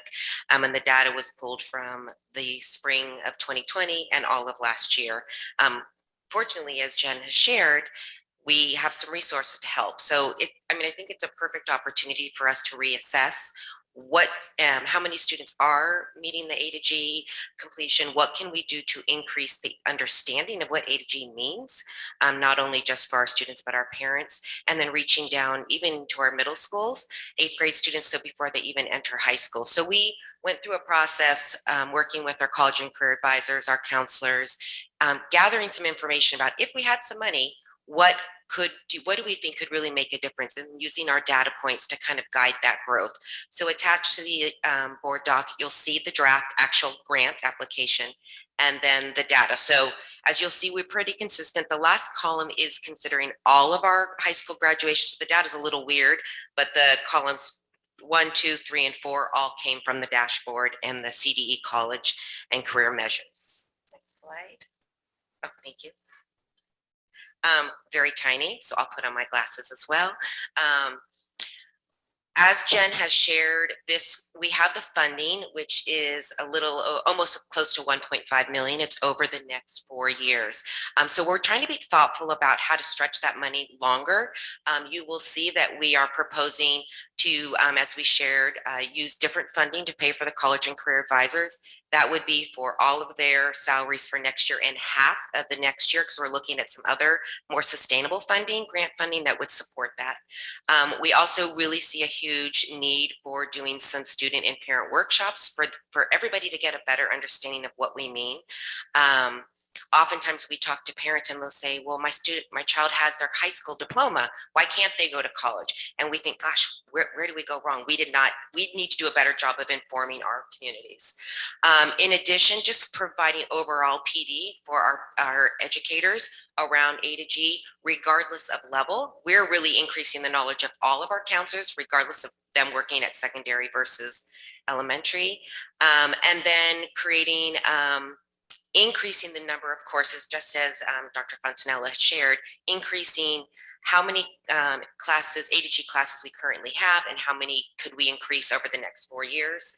That fourth one is really more around giving students opportunities to do credit recovery who received a D, F, or a fail during the spring of 2020 and all of last year, and having some celebrations around recognition of students that are completing A to G.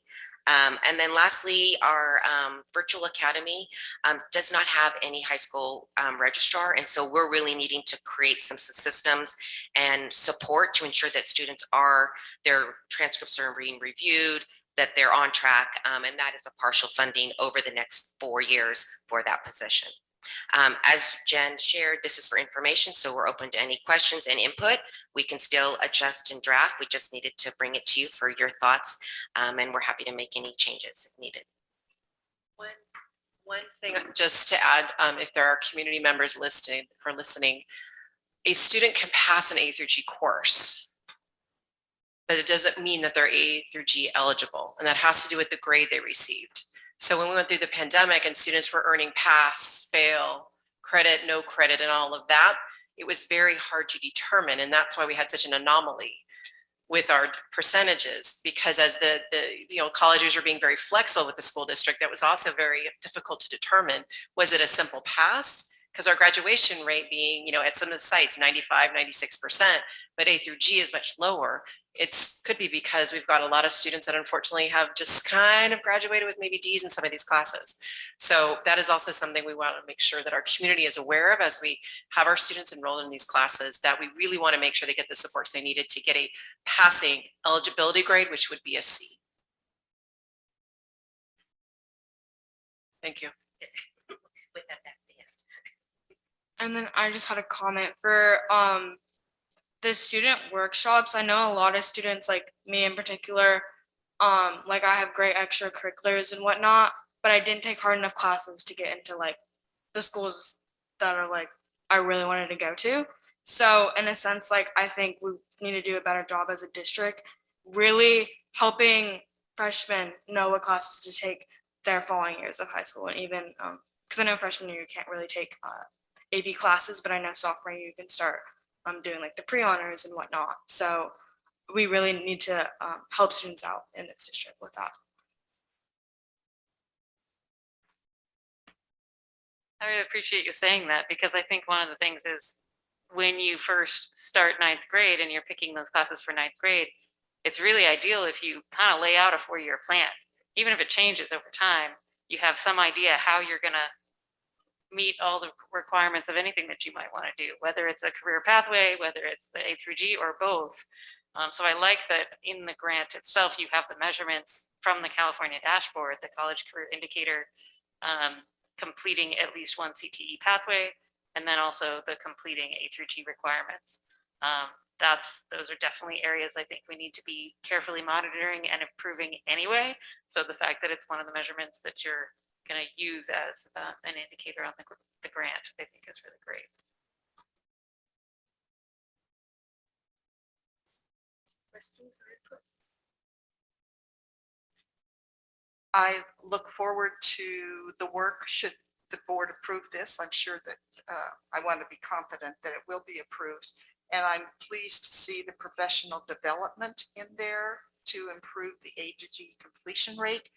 I think there have been instances, and two occurred in my family, where some of the counselors predetermined that my children weren't A to G students.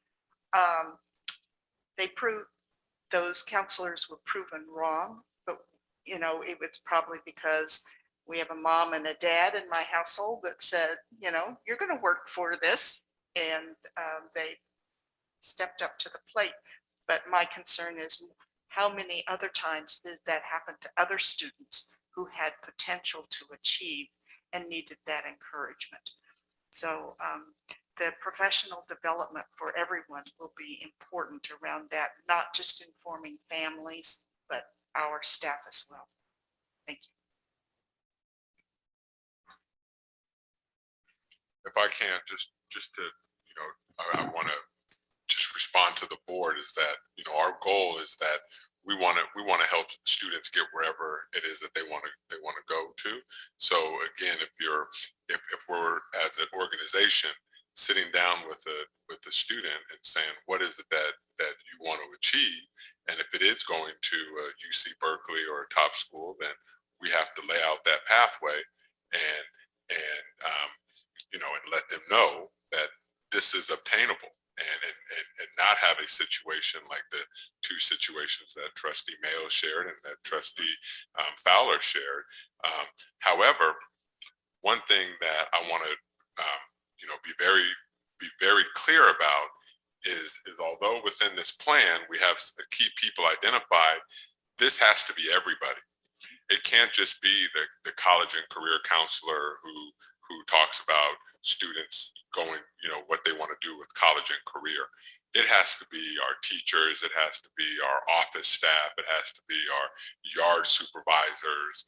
It really needs to be everyone, and it does need to start early on, as we were talking about looking at some of those dynamic high school programs that we have, introducing that to our 6th graders, 7th graders, or whatnot.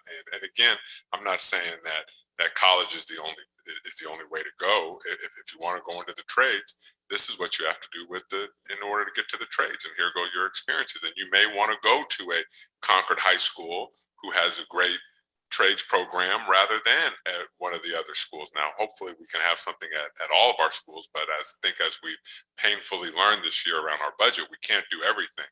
But that mindset of informing our students and families of all the possibilities and everyone supporting that doesn't cost anything.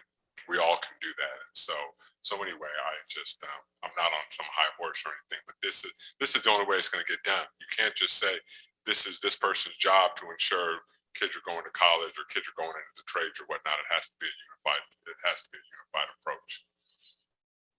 Thank you for saying that. And I think, previously there used to be different tracks, right? There'd be the trades track and the college track were like different tracks. And I think we're at a place now in our state and country where those are really the same track in high school. So that's why the dashboard has the college and career, and you can meet that. We should be able to do well on that piece of the assessment of our schools if students achieve either one, a career pathway or the A through G. And that opens up the possibility for them to go either direction at the end of the day, at the end of high school. But this does bring to mind to me something that maybe should be discussed another time, is our graduation requirements. I know that in some districts, they actually align their high school graduation requirements with the A through G. And in our case, ours are lower. And so we often have to explain to parents and families, here's what it takes to graduate from Mount Diablo High School, which is a lot lower. than what you may need to actually achieve your goals in a lot of cases. So something to consider.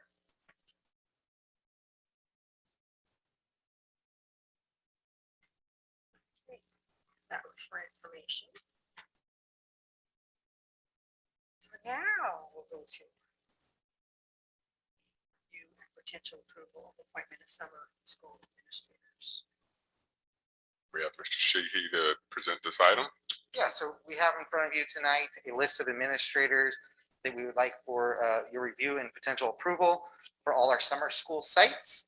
And at the bottom of it, we do have the compensation rate for administrators as we brought the pay rate for other summer school positions to you in a prior meeting. We will bring additional pay rates for the supplemental programs, the supplemental positions we will be hiring over the upcoming weeks. Do you have any questions about any of the positions? There's no questions. It's for action, I believe. Yes, So it is. I'll entertain a motion. Madam President, I move to approve the appointments of summer school administrators. Okay, we have a motion and a second. Trustee Fowler?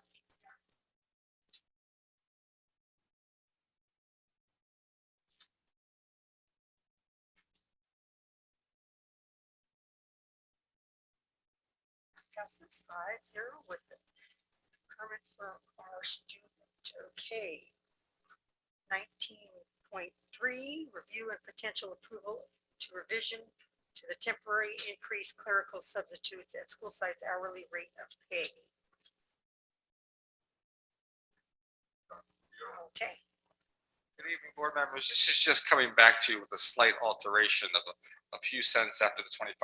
And because we noticed a slight rule with the retirement system that we wanted to make clear so that our members, if they're retirees, don't have an issue. So it's just coming back for your approval. We think it's pretty much aligned to your previous approval, but we thought just for due diligence and for our auditors, if we need it, we would bring it back to you.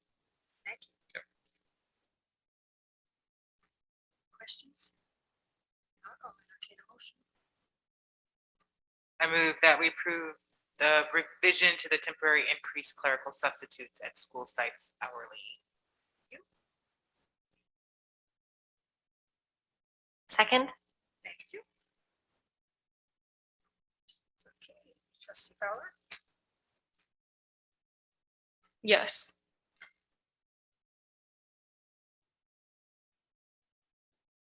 And that passes 5. Thank you. Our school board member or student member, review and potential approval of the revised job description to work-based learning coordinator. So Dr. Heather Fontanella was kind enough to help us review and revise the job description for work-based learning coordinator and align it with regional requirements for this job description. She's here to answer any questions. Otherwise, we would ask the board to move to approve this revised job description. Thank you.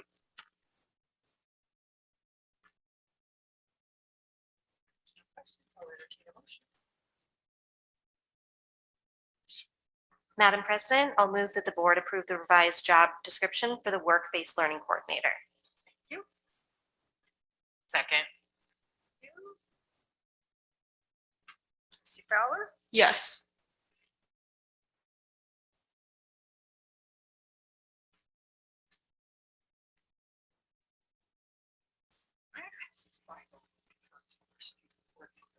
Okay, it looks like that concludes our business for the evening, unless I've forgotten something.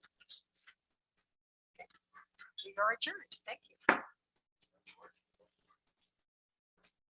Yeah.